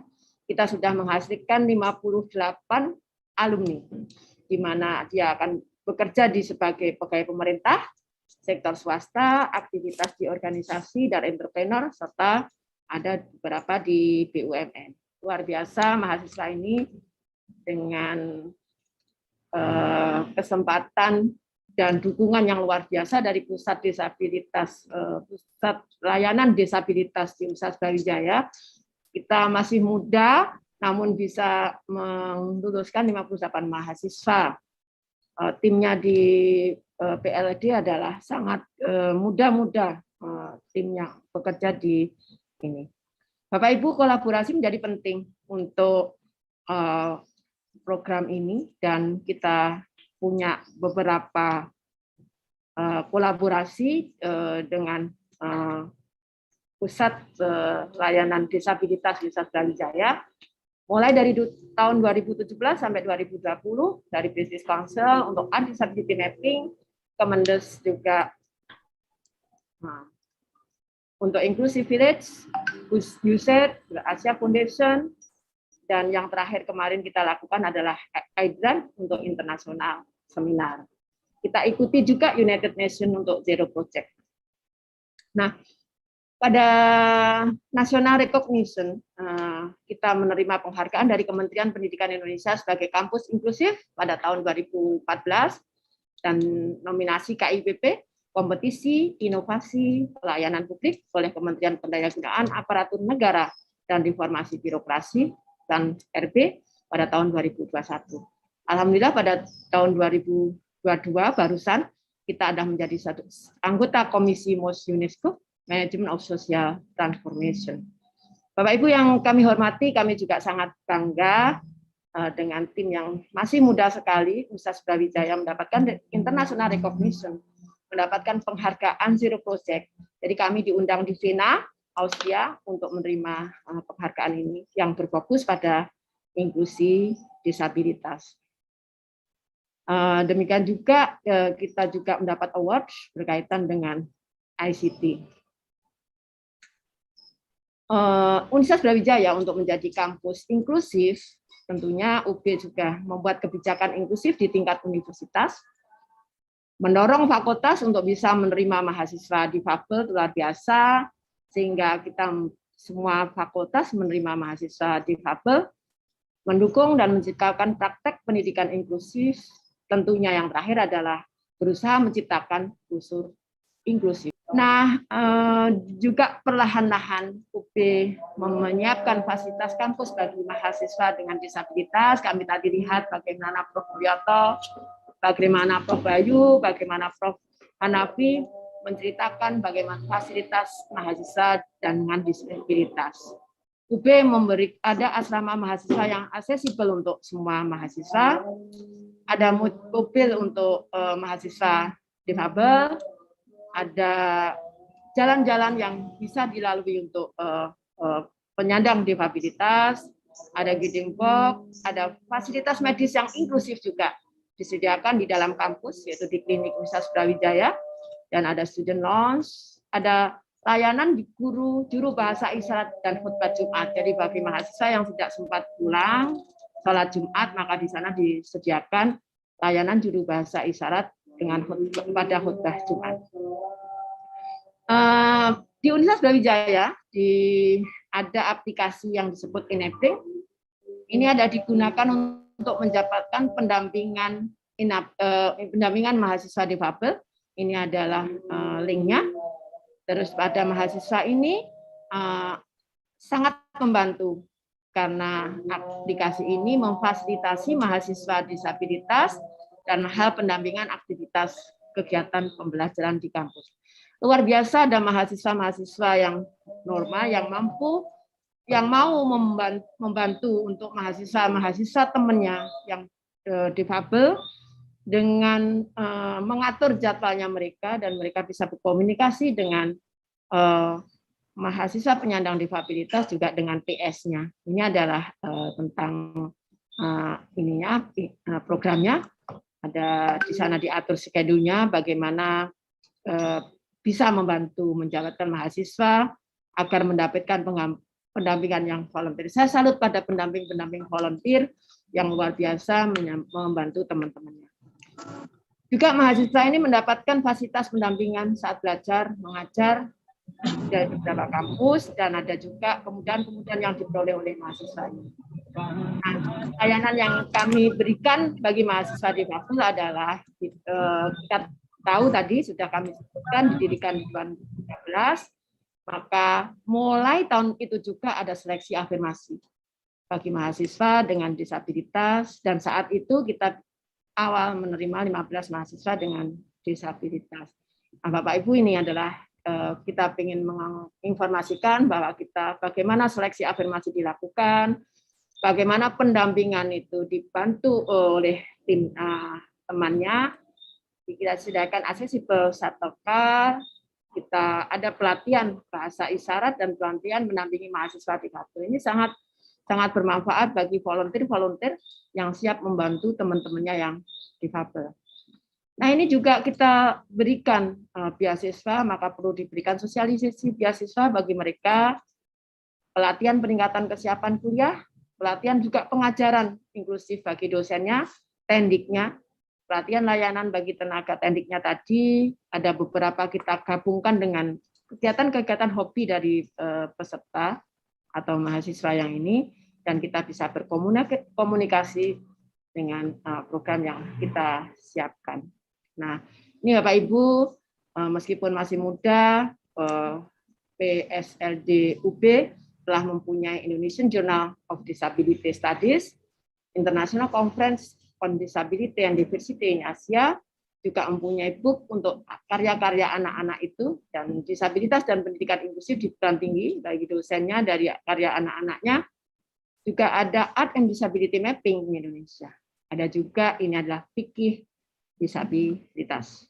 Nah, itu yang bisa saya sampaikan, praktek baik untuk program difabilitas di Universitas Brawijaya. Terima kasih, saya kembalikan ke Bu Nur Arifah. Terima kasih Prof. Aula Niam untuk penjelasan yang luar biasa. Kita tentu saja banyak belajar dari Bapak Ibu pembicara di sini. Kita masih mempunyai waktu sekitar 20 menit Bapak Ibu. Jadi ada beberapa pertanyaan dari para partisipan ya hari ini. Baik, Bapak Ibu, mungkin pertanyaan pertama dari Ibu Titi Sutarti. Ya, bagaimana manajemen pendidikan dasar yang inklusif baik di Malaysia maupun di Belanda dan di Australia, khususnya tentang asesmen pembelajaran, agar kami sekolah dasar SD penyelenggara inklusi bisa meneladani. Terima kasih sebelumnya. Mungkin silakan Prof. Mulyoto dan Prof. Hanafi dan juga Prof. Bayu, dipersilakan. Terima kasih, saya coba menjawab dulu. Terima kasih atas pertanyaannya. Di Australia sendiri ada orang-orang yang mengalami mental disability, maka mereka tidak masuk sekolah normal, tetapi memang ada sekolah khusus ya, developmental school istilahnya. Jadi anak-anak yang menderita autis berat mereka masuk ke situ. Ya. Sedangkan mereka yang tidak terlalu berat, misalnya hanya Down syndrome yang tidak parah, masih bisa masuk ke sekolah biasa dan juga yang mengalami physical disability. Jadi hanya itu saja yang membedakan. Dan di sini memang guru diberikan tambahan pengetahuan bagaimana cara mendidik mereka ya, dan mereka tidak selalu berada kadang mereka juga di daerah yang jauh ya. Kita kalau berbicara Australia tidak hanya kota Melbourne saja, tetapi ada daerah yang mungkin lokasinya jauh lebih repot, lebih terpencil daripada di Indonesia ya. Kadang sampai 500 km dan hanya ada satu SD, ada 20 anak kecil, ada satu yang disabel. Nah, di sini guru-guru juga diberi support oleh sejawat guru yang dari kota, baik itu melalui telepon ya, kalau dulu ya, kebetulan kita kadang terbantu dengan pandemik sehingga secara akhirnya kita jadi terbiasa menggunakan Zoom. Kalau dulu mungkin teleconference menggunakan Google Meeting dan sebagainya. Saya kira demikian. Terima kasih. Baik, terima kasih Prof. Mulyoto. Selanjutnya Prof. Hanafi. Baik, bagi menjawab peperiksaan bagi kanak-kanak yang bersekolah, mereka ni diberi beberapa pilihan. Sekiranya mereka tidak boleh menulis, mereka boleh memohon juru tulis.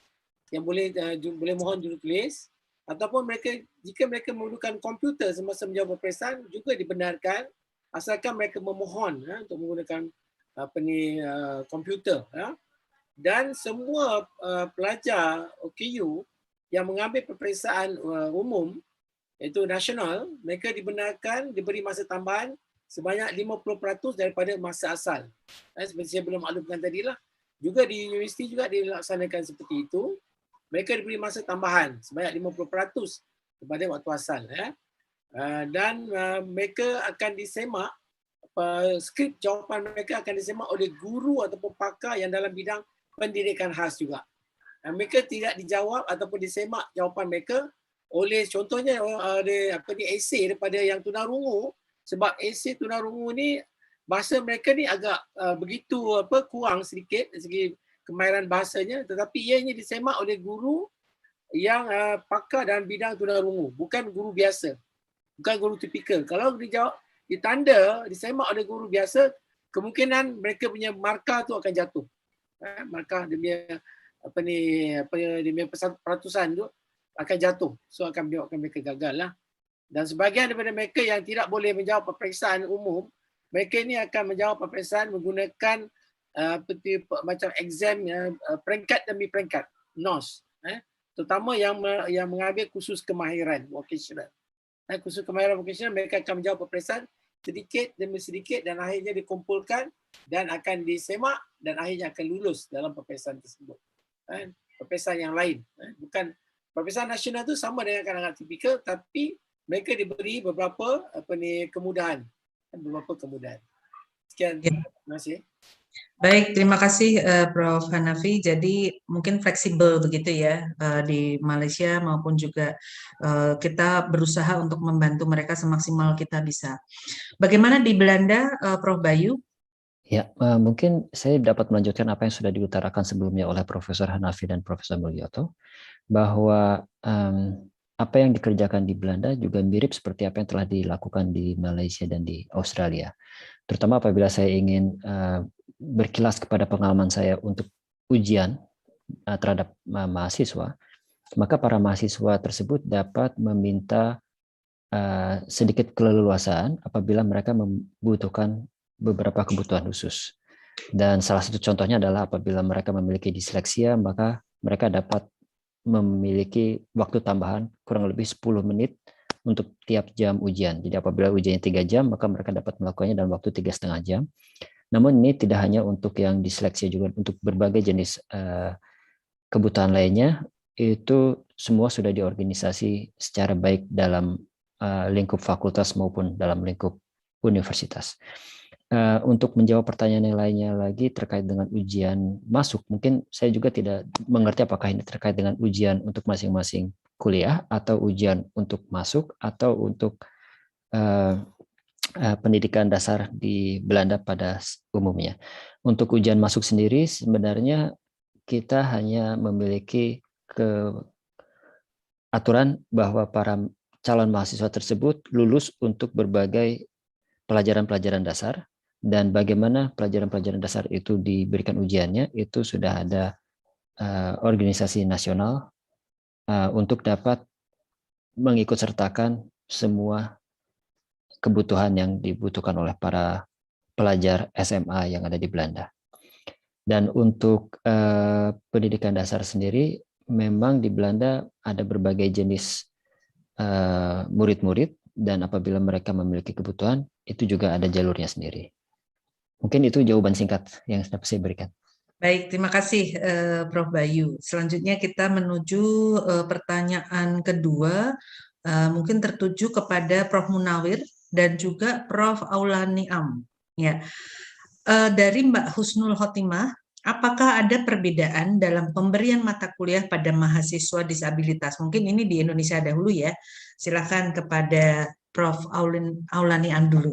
Mungkin dari Brawijaya. Silakan. Oke, matur nuwun Bu Nur Arifah. Kami kebetulan di sini ada Ibu Aris Putri Lintang, sekretaris dari PSLD. Monggo bisa membantu Bu menjawab pertanyaan yang luar biasa. Monggo Bu Lintang. Matur suwun Prof. Aul, Bu Nur Arifah, Prof. Munawir, Pak Bayu, dan juga Bapak Ibu Bapak-bapak narasumber, ya, perkenalkan saya Lintang. Kebetulan di sini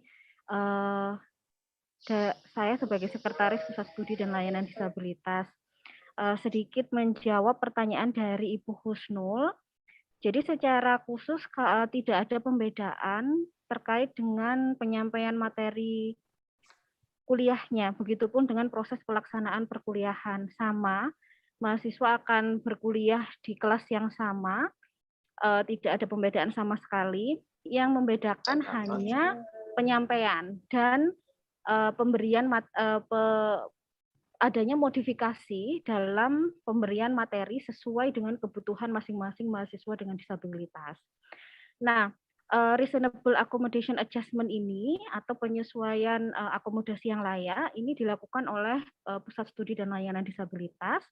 Kami ada layanan aksesibilitas dan akomodasi yang membantu dosen untuk merubah materi sehingga menjadi aksesibel bagi mahasiswa dengan disabilitas. Contohnya kami juga ada layanan digitasi buku, yang mana layanan ini membantu mengkonversi buku cetak menjadi audiobook atau buku soft file PDF yang berbasis OCR sehingga bisa diakses oleh screen reader. Kami juga melayani pembuatan materi dengan penyertaan closed caption jika materi tersebut dalam bentuk video, dan juga penyediaan juru bahasa isyarat. Sama seperti yang disampaikan Pak Bayu tadi, jadi akomodasi ini bentuknya akan sangat personal, disesuaikan dengan masing-masing kebutuhan mahasiswa dengan disabilitas, dalam bentuk perpanjangan ujian, waktu ujian, begitu Bapak Ibu, dan juga bentuk-bentuk lain yang memang dibutuhkan oleh mahasiswa dengan disabilitas. Yang pasti kami berusaha menyiapkan infrastruktur yang aksesibel, layanan untuk penyesuaian aksesibilitas, dan juga untuk akomodasi yang layak. Kurang lebih seperti itu, Prof. Aul dan juga Bu Husnul serta Bu Nur Arifah. Matur suwun. Terima kasih Ibu Alis dan Prof. Aul dari Universitas Brawijaya. Mungkin dari UNS bagaimana Prof. Munawir, mungkin bisa ditambahkan? Oke, baik Bu Aul dan Mbak Lintang. Mbak Lintang ini sering ketemu saya di dalam berbagai kesempatan ya. Jadi ini sebenarnya kami ada beberapa jaringan yang gabung di sini. Ada Prof. Budianto ini juga, kemudian beberapa teman dari beberapa perguruan tinggi. Terima kasih ya. Jadi sebenarnya kalau di Indonesia relatif sama. Jadi bagaimana melayani mahasiswa berkebutuhan khusus di perguruan tinggi. Kalau di UNS memang kami punya jaringan. Siapapun yang mahasiswa disabilitas itu sudah kita petakan sejak masuk di kampus, dan kemudian kita identifikasi kebutuhan khusus mereka. Termasuk kebutuhan misalnya ada yang tidak punya laptop dan mereka tidak mampu beli laptop gitu ya.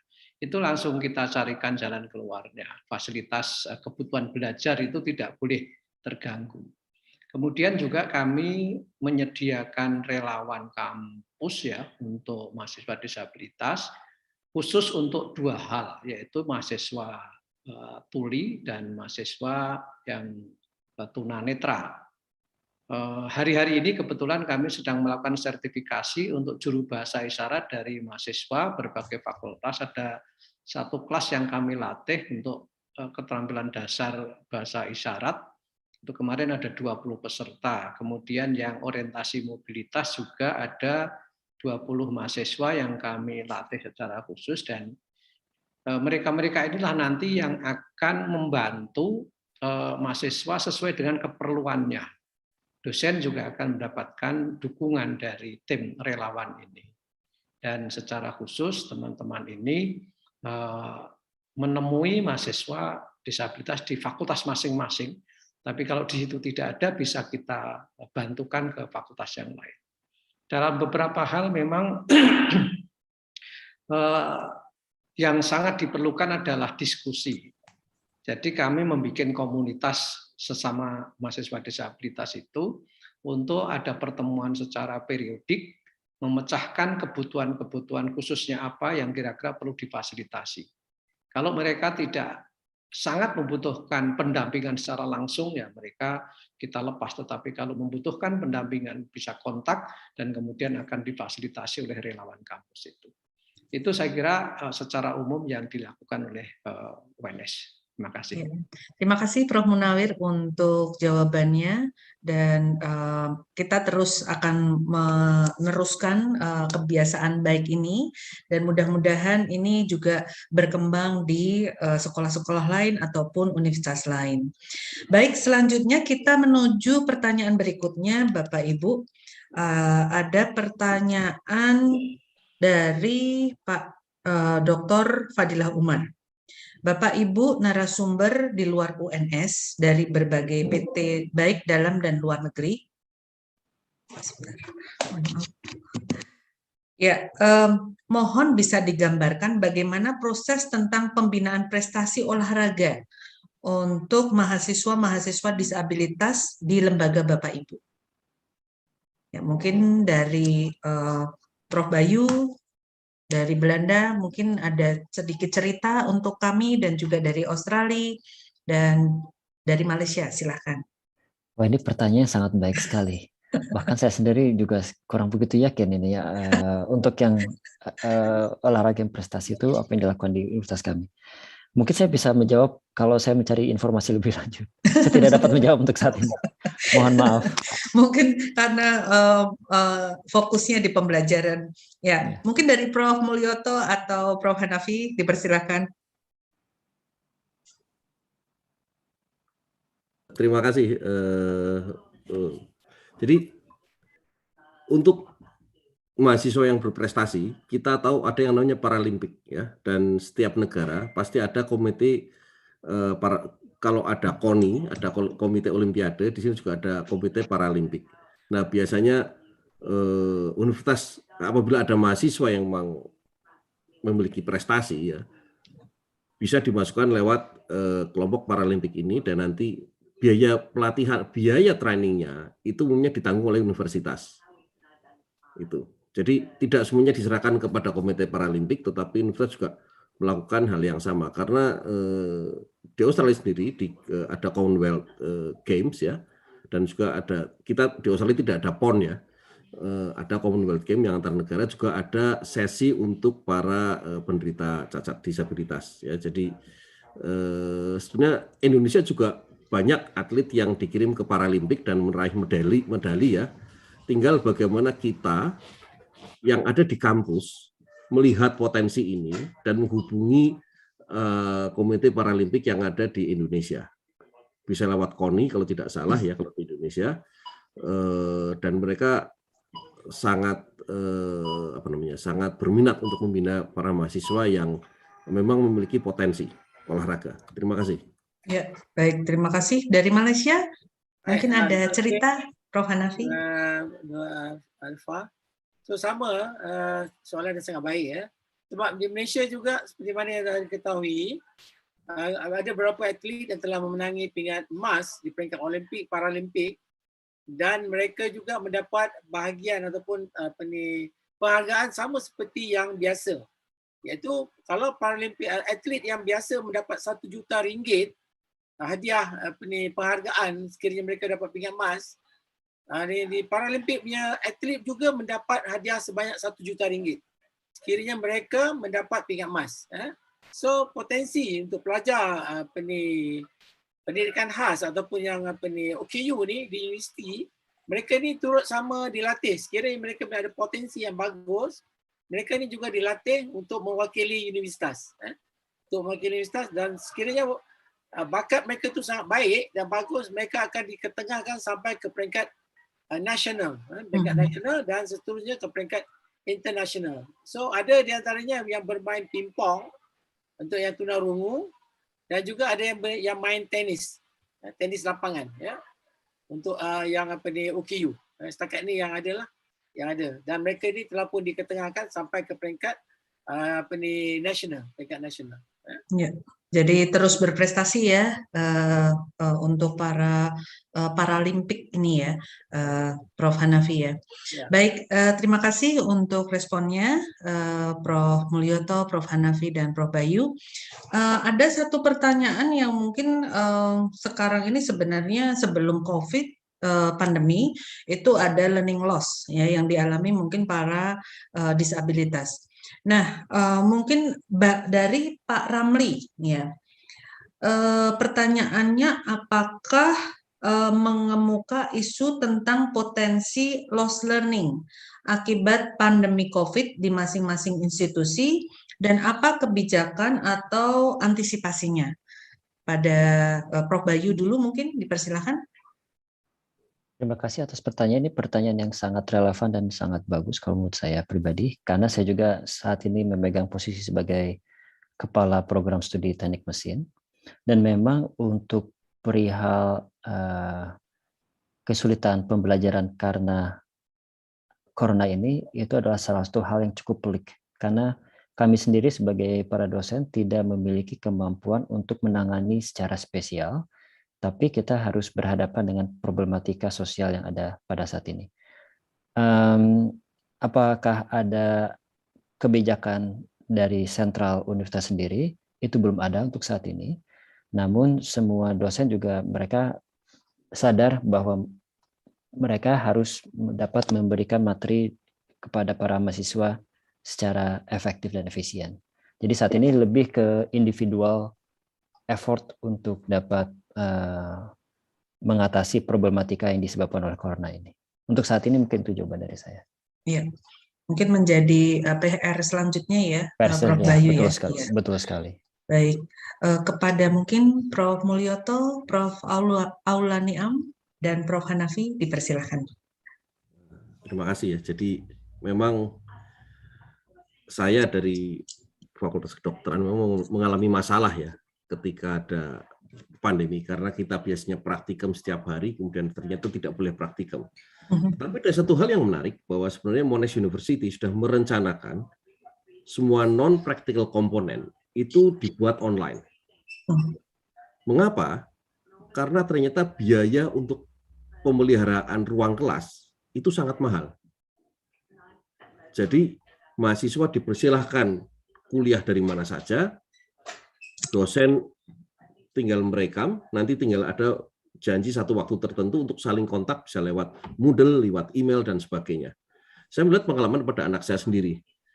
Anak saya itu kalau pagi kadang-kadang kerja, kadang-kadang apa, nanti jam 6 sore dia baru buka komputer, semua kuliah dia buka. Nah, Monash juga, waktu itu saya melihat ini agak complicated ya, karena dia buka kuliah sambil chatting, sambil game, dengan sebagainya, tapi ya itulah anak-anak sekarang. Tapi ketika saya lihat di Monash Uni, jadi sejak tahun 2005 sudah mulai mendorong beberapa mata kuliah yang teori dialihkan ke online dengan alasan menekan biaya perawatan ruang kelas. Nah, di Indonesia ini masih agak sulit karena kita ada absen di jari, ada uang lauk pauk, ada wajib absen, dan sebagainya. Nah, ini mungkin kita perlu merubah sedikit ya. Di Australia mungkin mahasiswa merasa terbantu dengan online, karena apa? Mereka bekerja mencari tambahan uang. Di Indonesia mungkin tidak terbiasa mahasiswa bekerja, sehingga ini akan menjadi satu apa ya, menimbulkan ekses sosial yang mungkin agak negatif ya. Kalau di Australia mereka tidak kuliah, mereka akan bekerja mencari uang. Ya. Di sini mungkin perbedaan yang harus kita Sudah pahami. mulai, Prof. Sudah mulai nih, Prof. Ya. Terima kasih. Baik, Prof. Ya, terima kasih, Prof. Mulyoto. Jadi ini apa namanya? Di sisi lain, pandemi ini adalah sesuatu yang mungkin memang kita perlu belajar lebih banyak lagi. Ya, baik, Prof. Mulyoto. Baik, Prof. Aula Niam, silakan mungkin ada pemikiran dari Ibu. Bu Nur Arifah ya, di Universitas Brawijaya banyak, jadi ada banyak pengalaman di COVID ini. Akhirnya kita bekerja keras untuk melakukan diversifikasi pendampingan. Maka untuk tutorial tambahan dan sebagainya. Di samping itu juga dosen sudah tahu bahwa di daftar presensinya ada mahasiswa disabilitas yang sudah diinformasikan di Siadu, sehingga mereka tahu bahwa mahasiswa itu ada yang difabel. Tadi juga menjawab pertanyaan Bapak Fadila Umar bahwa di UB memang belum ada seperti yang lain, tapi mahasiswa ada bimbingan dari UKM. Jadi alhamdulillah juga ada mahasiswa yang menang di cabang olahraga panahan di PON 2021. Memang kita belum itu. Tapi itu sudah kita lakukan, juga tadi ada beberapa mahasiswa yang menang di Paralimpik untuk kejuaraan pada masa difabel. Itu Bu Nur Arifah, terima kasih. Baik, terima kasih Prof. Aula Niam. Ya, baik Bapak Ibu semuanya, terima kasih kepada para pembicara yang luar biasa. Sepertinya hari ini tidak cukup untuk berdiskusi, Prof. Aula Niam, Prof. Mulyoto, Prof. Muhammad Hanafi, dan Prof. Bayu, serta Prof. Munawir. Ya, semangatnya kita adalah menyebarkan kebaikan dan kita menciptakan kampus inklusif yang nyaman, ramah, aman, dan menyenangkan bagi semuanya.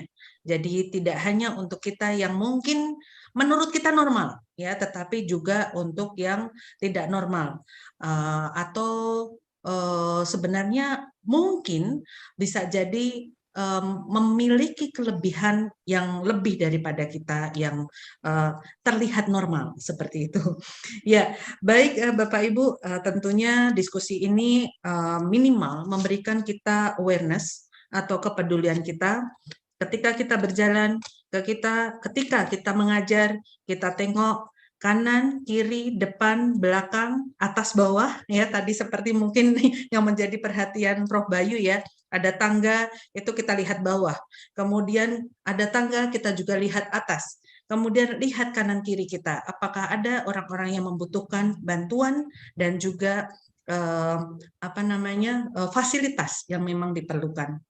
Terima kasih Bapak Ibu semuanya. Tanpa ada Bapak Ibu menjadi pemirsa pada hari ini, tentu saja diskusi ini akan tidak berwarna, ya, dan mudah-mudahan diskusi ini memberikan kita ilmu, kemudian keberkahan dan juga kemajuan bagi kita dan Indonesia.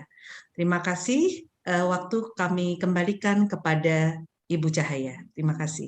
Wassalamualaikum warahmatullahi wabarakatuh. Waalaikumsalam warahmatullahi wabarakatuh. Terima kasih kepada Ibu Nur Arifah Drajati. Saya infokan kepada para peserta, file materi dapat di-download di web Pusat Studi Difabilitas LPPM UNS pada H+7 setelah webinar berlangsung. Baik, langsung saja we reach the end of the agenda. Marilah kita tutup acara ini dengan ucapan hamdalah bersama-sama.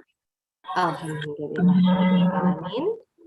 We would like to thank the audience for the participation, and we also apologize if there are words or action that are less pleasing. Saya Cahaya Bizulia, pamit undur diri. Terima kasih kepada para hadirin, para pembicara, dan seluruh tamu undangan. Sampai jumpa di acara webinar selanjutnya. Wassalamualaikum warahmatullahi wabarakatuh. Waalaikumsalam warahmatullahi wabarakatuh.